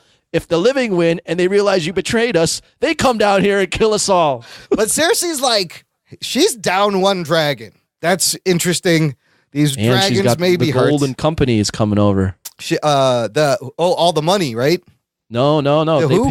She paid the Iron Bank. Oh, yes. Bravos to bring over a team of 20,000 mercenaries and elephants. Right. That's called the Golden Company. And that's actually where Euron went. Right. That was all a lie too. And that's when Jaime's like, you didn't tell me that? Yeah, Jaime's like, you're planning this shit without telling me? And her plan is like, look, let them fucking fight it out, and we'll just kill whoever survives. Pick up the pieces. Yes. Yeah. But Jaime's like, no, fuck you. I'm a man of my word. I'm going to ride north. And Cersei pretty much gives the signal to the mountain to fucking kill him. Oh, shit. Well, the look on Jaime's face when she is like accusing him of treason, and he's like completely betrayed. Yes. He's like, what the fuck? Like, you've never seen him look at her that way. You're my sister and my lover. Yes. He's never looked at her like that. He's always been on her side, and now this has been broken. Yeah, because this is what's happening. When you find out that there's something like the White Walkers, and it's real, and like none of this shit matters. All of this stuff is out the window. Like because that force is so impending. It's so great. Right. It should be the only and you should be able to like, you'd hope that if we had like alien attack, we could all forget our differences and band together, right? Well, it's like if there was a world and like a giant earthquake and we had 20 days to figure it out. Like, it's not about Muslims and Jewish people. It's like, this is living versus death. Yes, absolutely. You know we would still fuck that up. And Cersei still doesn't fucking get that. Well, and not only that, like everything else the pressure is rising. She's lost a lot of people. She has no more allies. Well, it's also for Jaime his like final chance at redemption. Like, he's lived as a man with honor. Yeah. He considers himself an honorable man, yet he had to do something dishonorable in the view of everyone in the world by killing his own king. Yeah. But it was honorable for him.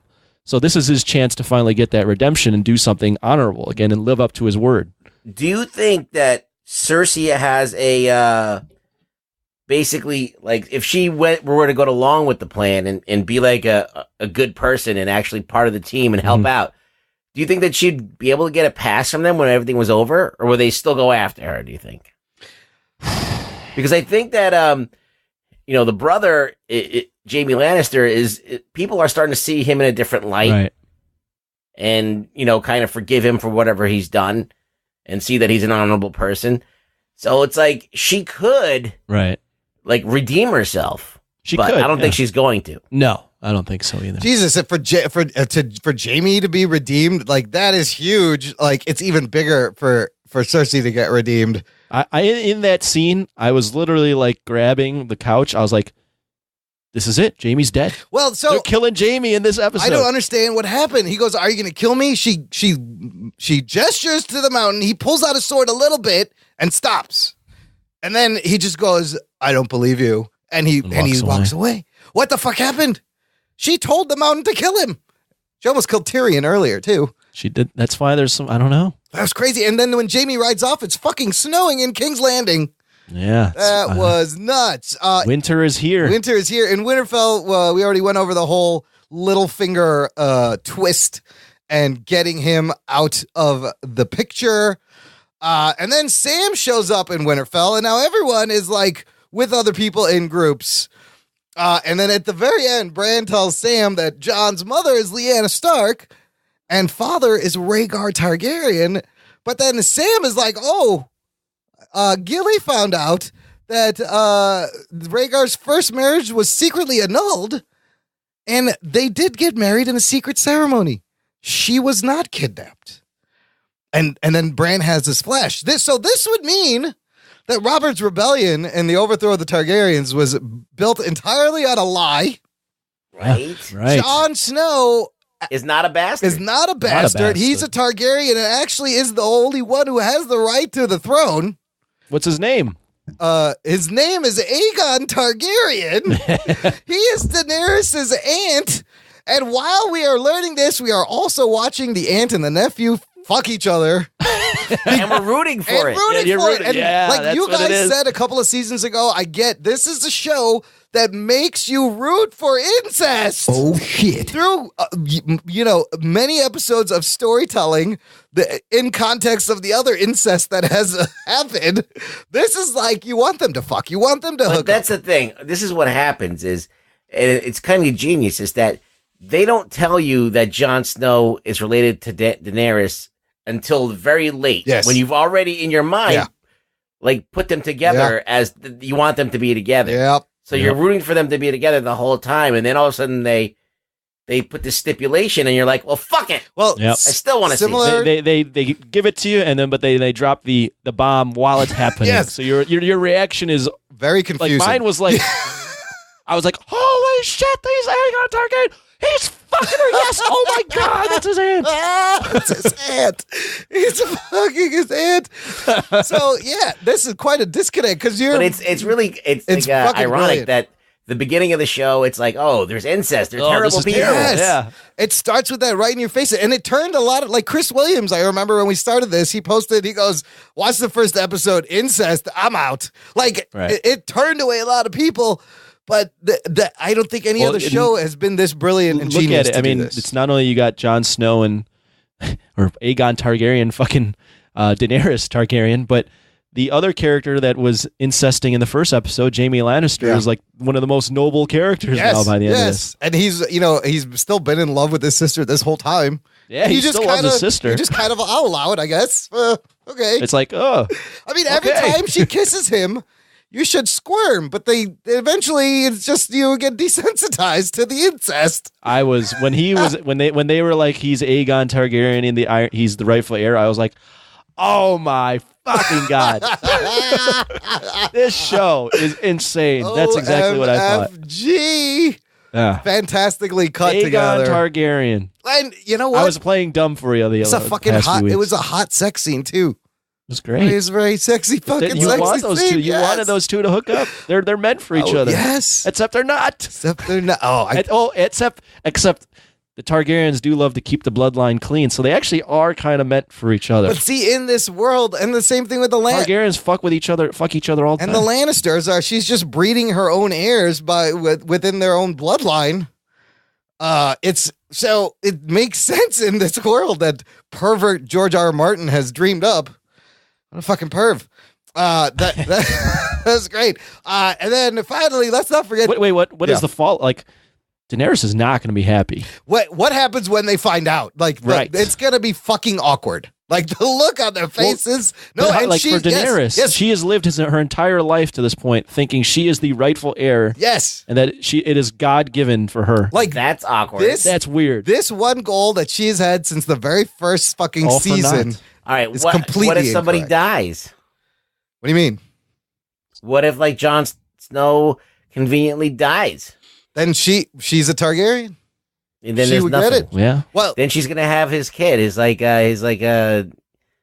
She said something about she couldn't have a baby or something. Also, yeah, there might be something with the magic where she can't produce another child or something. But if he does knock her up and then there's an heir, this is all very awkward. She's gonna give birth to an actual dragon. That would be awesome. Oh shit! She's gonna lay an egg. This is a very very awkward family conversation you have to have here because she may want to just fucking kill him now. Like it could completely turn these two against each other. This is a bomb that I can't wait that they drop. I don't want them to drop it, but I'm like, man, what are the ramifications when they drop it? And like, is Jaime gonna join them? Like, is he actually gonna go against Cersei and he is gonna fight with them? But like, are they now on one side?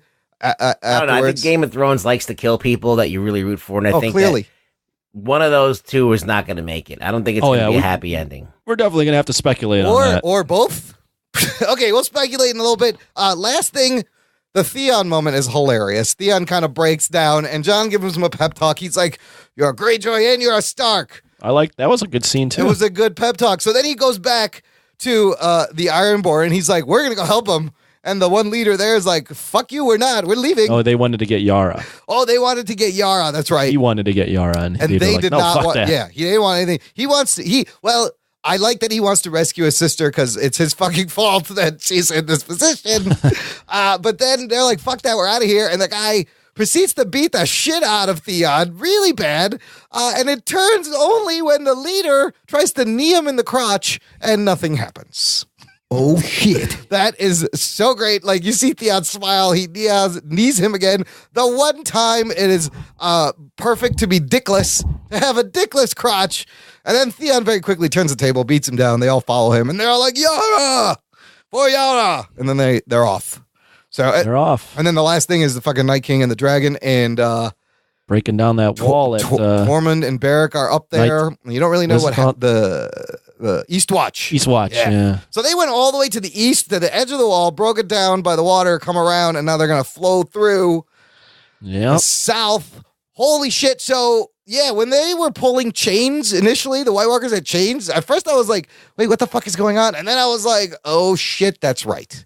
I forgot that he can turn the dead. Didn't even occur to me that he would. Oh, I knew that was happening the whole time. It didn't occur to me that he would spoiled that for myself. Pull the dragon unfortunately. out. Walking, and I was like, this dragon goes down, they're going to take that dragon. Yes, and he blow torches the wall. Is it like a cold flame? Is it a hot flame? No, it's still a flame. Laser it's flame? It's a magic flame. It looked fucking great, dude. Definitely. And I can't believe this wall that's been up for like 8,000 years fucking comes down. Baby. Here's everyone who died this season. Everyone in House Frey is dead. Nymeria Sand, Obara Sand, and Tiny Sand. The Sand sisters died. Julia Henwick. Remember they got killed in the raid. Olenna Tyrell, Randall and Rickon. Dickon, Tarly. Are you Dickon? It's Rickon.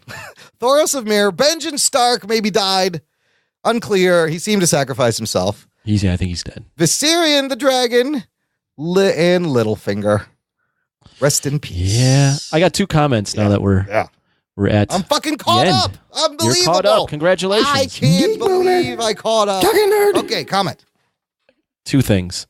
One, the best thing to me about this show is just the random pairings and when people meet each other for the first time and the dynamic of these characters bouncing off of one another. I think that's one of the best things I love. I always like when they're like new characters get paired and have moments together because it's just always good. Rug Boy, I don't know if you've heard any of these. Have you heard the theory on the Night King? Ooh, let's get into theories. What are the theories? Have you heard it? Yeah, that it's Bran. Oh, I've heard Bran that. I've heard that the one. Night King. You know, they have similar noses. Have you noticed that? They look alike. They do look alike. They got the pointy nose, pointy chin. There's some evidence. I mean, a lot of people would be real pissed, but they got this. They look alike. So time travel is probably involved. Time travel's involved. Also, they were talking about like the chains and like how did he know that the dragons were going to come and that he would need the chains to get them? Like, where do these chains come from? Yeah, I heard. That's a good point. So yeah, the theory of Bran being the Night King kind of intrigues because me. then the Night King would know everything that's going to happen. Also, right.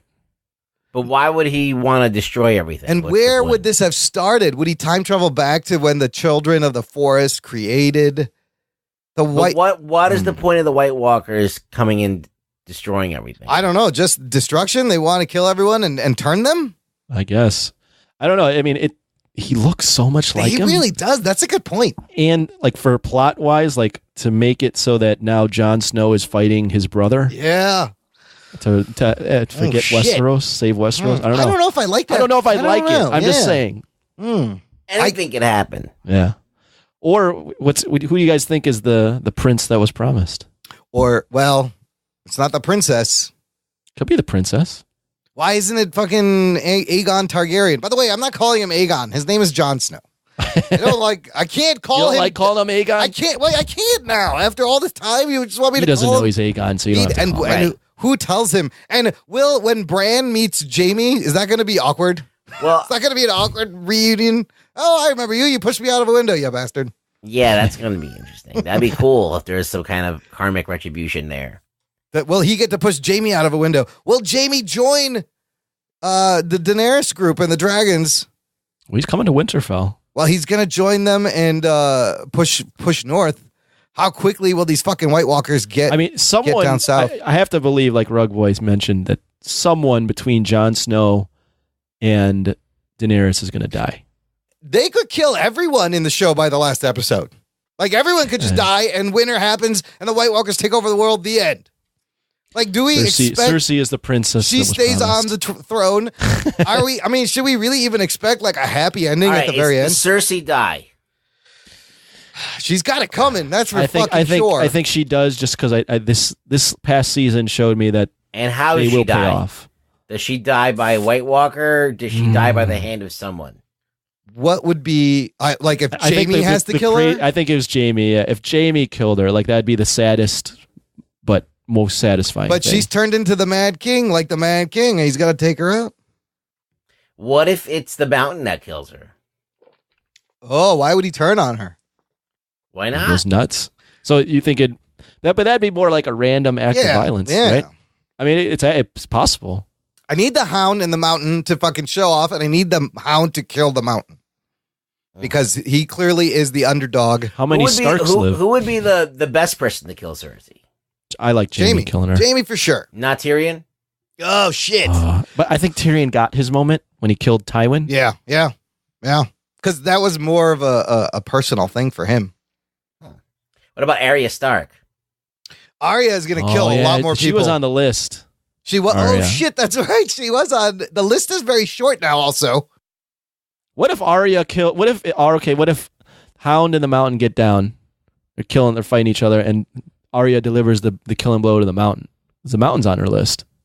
The Mountain is on her list. I loved the scenes between Arya and Sansa where Arya she tells Sansa what she's doing. Sansa's like, what's that list? She's like, oh, those are the people I'm going to kill. And then they both laugh awkwardly, and then they just leave it at that. Like, I don't think Sansa thinks, well, she saw him kill Littlefinger, but she laughed off like two really psychotic lines. It was hilarious. Here's the thing now. We're going to have to wait over a year. Yep. For season 8, they are spending, what do we say, $15 million an episode for a 6 episode. It's going to be fucking bananas. That's nuts. So I don't know if they'll all be like over 60 minutes. There'll probably be some bonus size ones.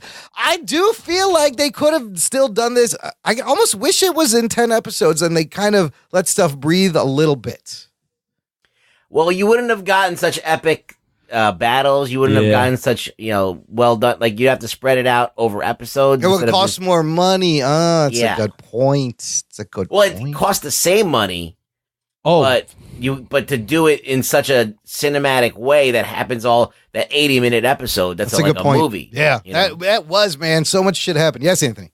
There was another one that came up that had a lot of people talking. Gendry is Cersei's son. Because Gendry was like, they took me away, but she had golden hair. And Cersei, I think Cersei claims to have had a child that she killed. Yeah. Oh. But it's not. But the theory is she didn't kill him because she could never kill her own children. Right. She had this child with Robert Baratheon. She pushed him away because she knew that Jaime would kill him.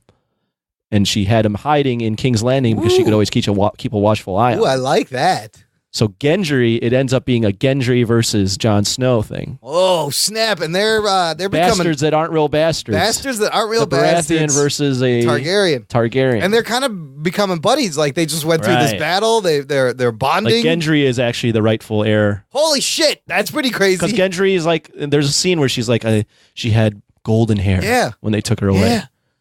That's all I knew about my mother. These theories, man. It could be. That's a good theory. That's a little tiny nugget there. Yeah. Easy to miss. Joe from work sent me that one.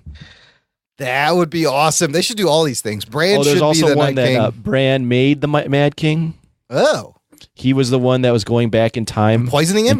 And telling the Mad King to burn them all, as in the White Walkers. But the Mad King went mad because he had voices telling him to burn them all. Oh, shit.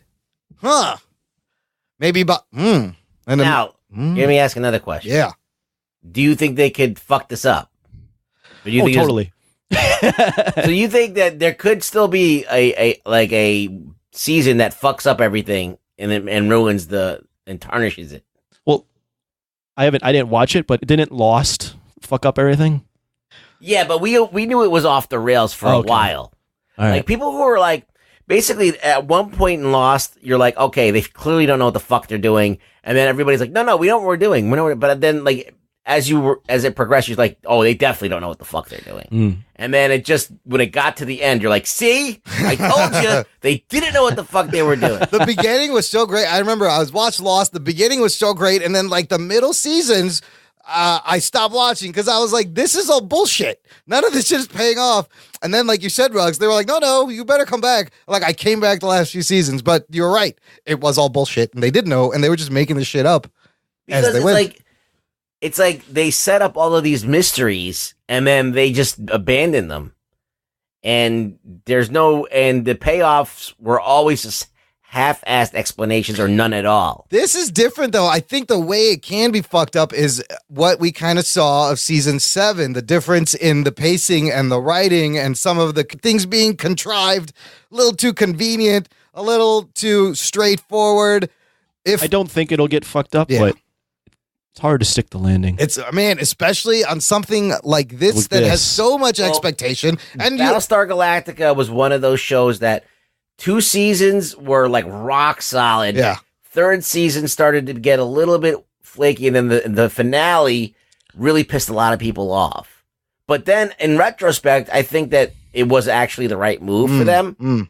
But not in everything. But I mean, I could see that there's many great things that start out amazing that end poorly. I don't know if this is going to go to that level. Look, the other challenge is this will all, after all, waiting a year and a half, it'll be over in 6 weeks. There's only 6 episodes. So they can't have any filler. Everything's got to be really tight. It's got to get to the point. It's got to move even faster than this season, if that's possible, because there's one less episode. I mean, you watch 3 and it's like half of the thing. Like, that's crazy. Just to do 6, how are they going to nail this? The great thing about this is that 7 seasons in, you're with bated breath waiting for the 8th. Yeah. You can't wait for this shit to come out. Yeah. You are thoroughly thrilled with every season and more than the last, for the most part. And I like that they know when to end it, that they're saying there's a definitive end. Now, when you take Walking Dead, yes, it's the opposite. There was a fatigue, and now it's dying out. Yeah. And it seems like there's nothing new. These and fucking Walking Dead has for. nothing against these White Walker scenes that they give us. Holy shit! I'm like, oh, I see what Walking Dead's trying to do and failing is this. One more Cersei thing. Yeah. She also mentioned that the child she supposedly died was a black-haired beauty. Oh, Gendry. Dude, that could be Gendry. Whoa. There's also I'm looking at the theories. I'll put this in the link in here. But Azor Ahai being either the Princess Promise, either being Daenerys, Jon Snow, or Jaime Lannister. What? Jaime? Because they mentioned Lightbringer being, and most people think that's sword or dragon's breath. Yeah. But what if that was the Lightbringer was the golden hand of Jaime Lannister, and he uses that to kill Cersei? Oh. Because it reveals the Azor Ahai tried many times to forge the original Lightbringer, including plunging the sword into the heart of a lion, but it wasn't until he murdered his wife with the weapon that he became the Lightbringer. So if Jaime is going to kill Cersei, he would be fulfilling that prophecy and turning his hands into a weapon. Whoa, that's crazy. Man, people really fucking thought a lot about this, huh? Yeah, there's a lot of shit out there. And we have another year to think about this. I know, fucking crazy. So we'll discuss theories and news as they hatch. But here's the thing: you won't have to wait a year to see some of your favorite Game of Thrones actors, because I did not know this. Gwendolyn Christie, who plays Brienne Tarth, is she's Captain Phasma. Oh, yeah, I knew that. I didn't know that. Well, I didn't know Brienne Tarth before. So yeah. But so we will see her very soon in The Last Jedi. When is Jaime gonna hook up with Brienne Tarth? Yeah, that was they were naked they've been making eyes at each other. They bathed together. Yeah, remember? But there was always that tension. I love when he is making eyes at her and Cersei notices in the meeting and just immediately shoots her like laser eyes. Like, what's this? It's like, what the fuck She's are you like, doing? Whoa. And then I'm not gonna look anymore. And then before we see Sophie Turner as Sansa Stark in 2019, we will see Sophie Turner as Jean Grey in 2018 in X-Men Dark Phoenix. And Entertainment Weekly just recently had pictures of and some plot details from the movie. I will put this link in the show notes. It's a pretty cool image. Like, she's full Phoenix here. Her skin is cracking. There's fire coming out of it. Her hair is obviously going to have to be all CGI because it's all fire. Wow, this is a horrible Photoshop job. Yeah, it's very photoshopped. I like the interview. I was like, this is pretty cool. I like and then, it. And then Ruckman goes, this is horrible. He's like, yeah, that's horrible. The cover shot is more photoshopped. Proof of concept wise, I like what they're going to do. That's what I see this as. But the actual execution of the image is dog shit. And I guess J-Law is back. I saw that. It's fucking Mystique, and she's got long hair. There's a funeral scene. There appears to be a space scene where she becomes the Dark Phoenix. There's a funeral, and they said there's going to be a giant plot twist in this that'll change the future of the X-Men. Jessica Chastain may be playing Lilandra or maybe playing a Skrull. We don't know. Yeah. So this Not movie, that confident about this movie's being coming good. out late next year. And that's where in the interview she confirmed that, like, oh yeah, Game of Thrones, we're still in production. It's not going to be out till 2019 or whatever. So I mean, I don't know. This is Simon Kinberg's first movie he's directed. So that's we shall see. We shall see. But I like that they're giving the Dark Phoenix like a whole movie. Hopefully they can do it justice after fucking it up with X-Men Last Stand. I like Sophie Turner a lot more now, even though her performance in Age of Apocalypse was a little sleepy, but I didn't, like, I get her more. I thought she sucked. Yeah, I get. But I like her in Game of Thrones. So I appreciate her now more, so it'd be interesting to watch that again after watching Game of Thrones. I think she's freaking hot. I can see. I mean, I got a thing for the redheads, man. But everyone's back in this movie, I guess. Evan Peters as Quicksilver, Nicholas Hoult as Beast, J-Law as Mystique, James McAvoy as Xavier, and Michael Fassbender's in this. Olivia Munn, Psylocke is in this. And you got Cyclops and Storm and Nightcrawler. We'll see. It's one of the 8 superhero movies we will be getting next year. Cool. Right on. All right, I'm caught up with fucking Game of Thrones. I got an email from Jimmy the Geek, and we'll wrap it up. Jimmy writes, "Hey guys, just some tidbits this week. Would love to know your thoughts on the premiere of Agents of S.H.I.E.L.D. I really appreciate the creativity the past 2 seasons. They are trying to do something new and different to keep the show fresh. Unfortunately, the show will likely be canceled after the season, but they are going out on top, in my opinion. And Jimmy, as you heard, we did this just for you. Well, for everyone, but for you specifically." And then he says, Infinity War trailer, enough said. Yeah, that's pretty much Geek Boner. All you guys got to say there. You guys still watching Gotham? I'm not really watching it. I think I kind of like took a quick tour through some episodes, just like fast forwarded through some parts.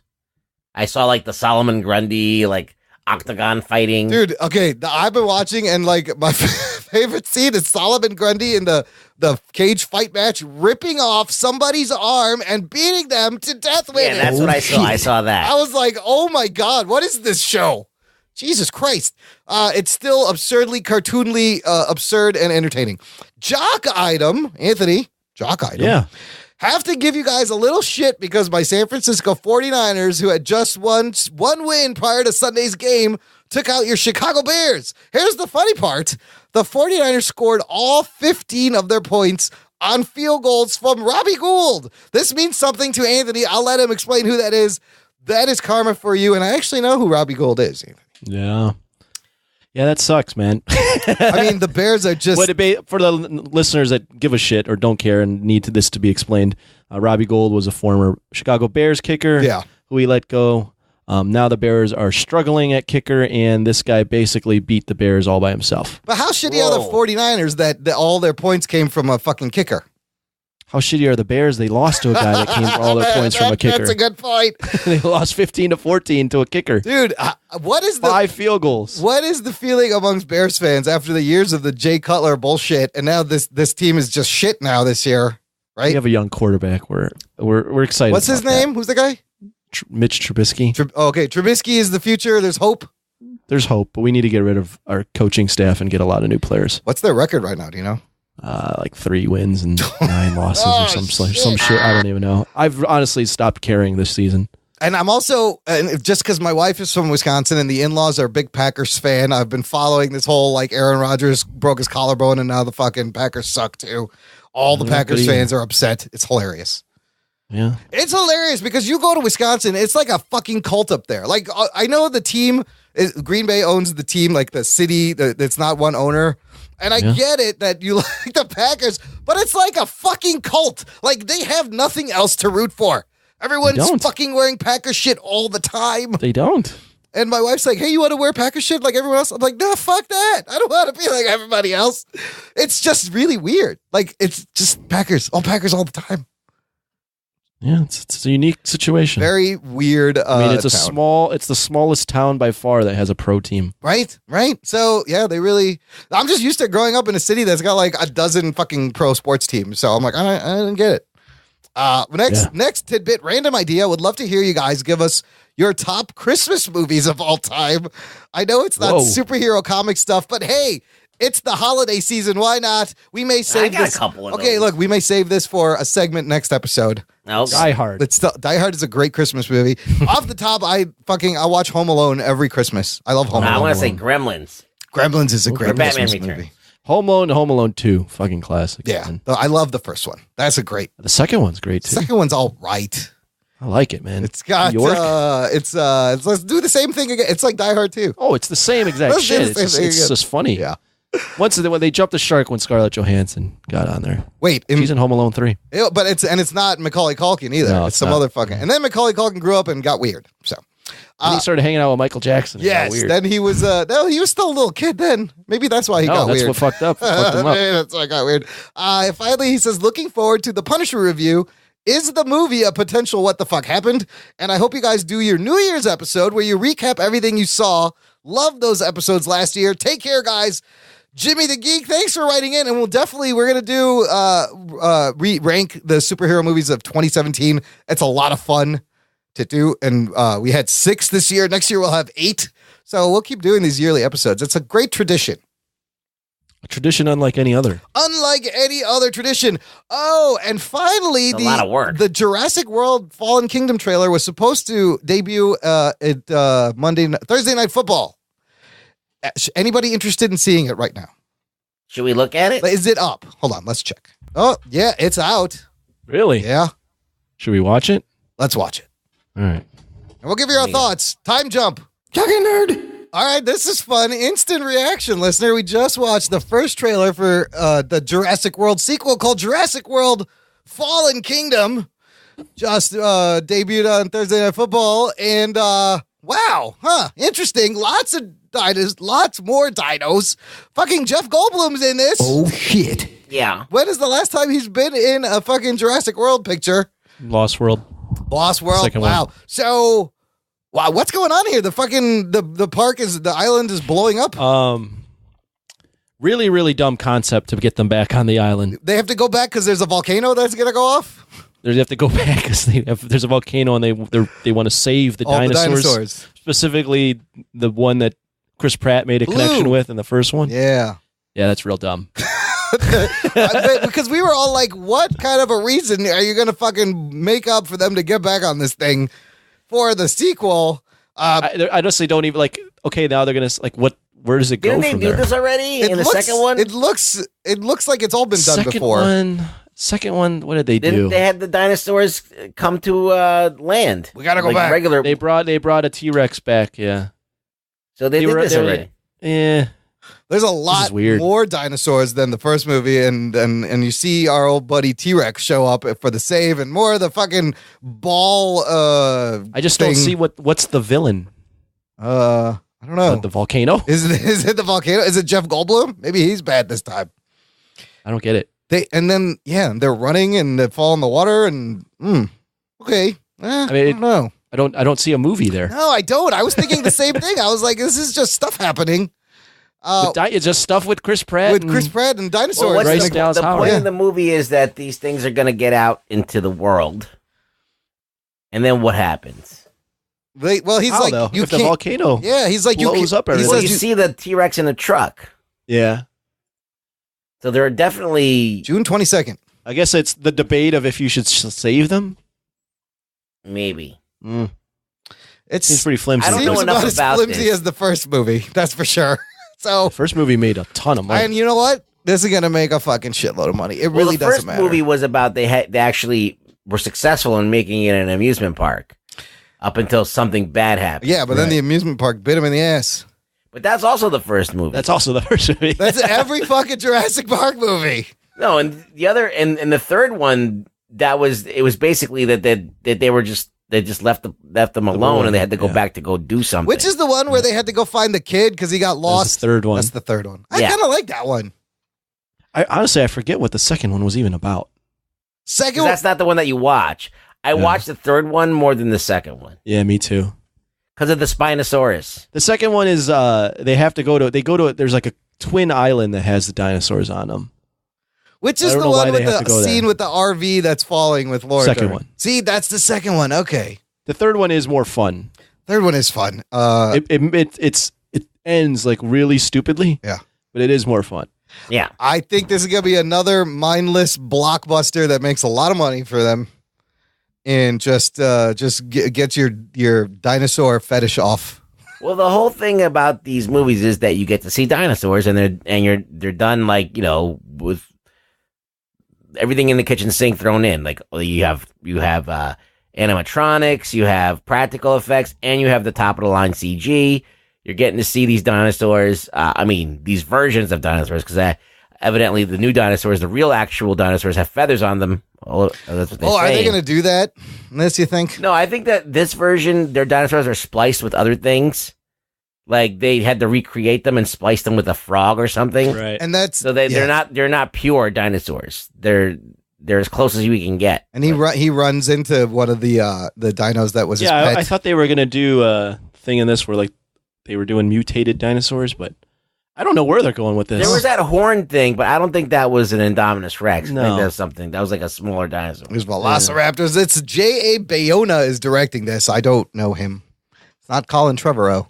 And Colin's damn sure not directing a Star Wars movie either. No, he's not. He lost that shit. All right, that was fun. Bonus exclusive listener at the end of the show. Fucking check out the Jurassic World trailer. I will put it in the show notes, jockandnerd.com/198. Ruggs, where can the people find you? At Really Rug Boy on Twitter. Come find me. Give him a follow, subscribe, leave us a rating on Apple Podcasts. It helps us. And of course, spread the geekery. Tell a friend. Let's grow Jock and Nerd Nation. Jock and Nerd. Thanks for listening to the Jock and Nerd Podcast. My name is Imran. My name's Anthony. He's the Jock. He's the nerd. I'm the nerd. Yes. And we'll hear you next time. Boy, am I tired. I'm Johnson. Nice to meet you. Nice to meet you, Tired. Nice to meet you. Get your hand off my penis! Well, that'll get you tired all the time. Grabbing the penis. That's why you're tired.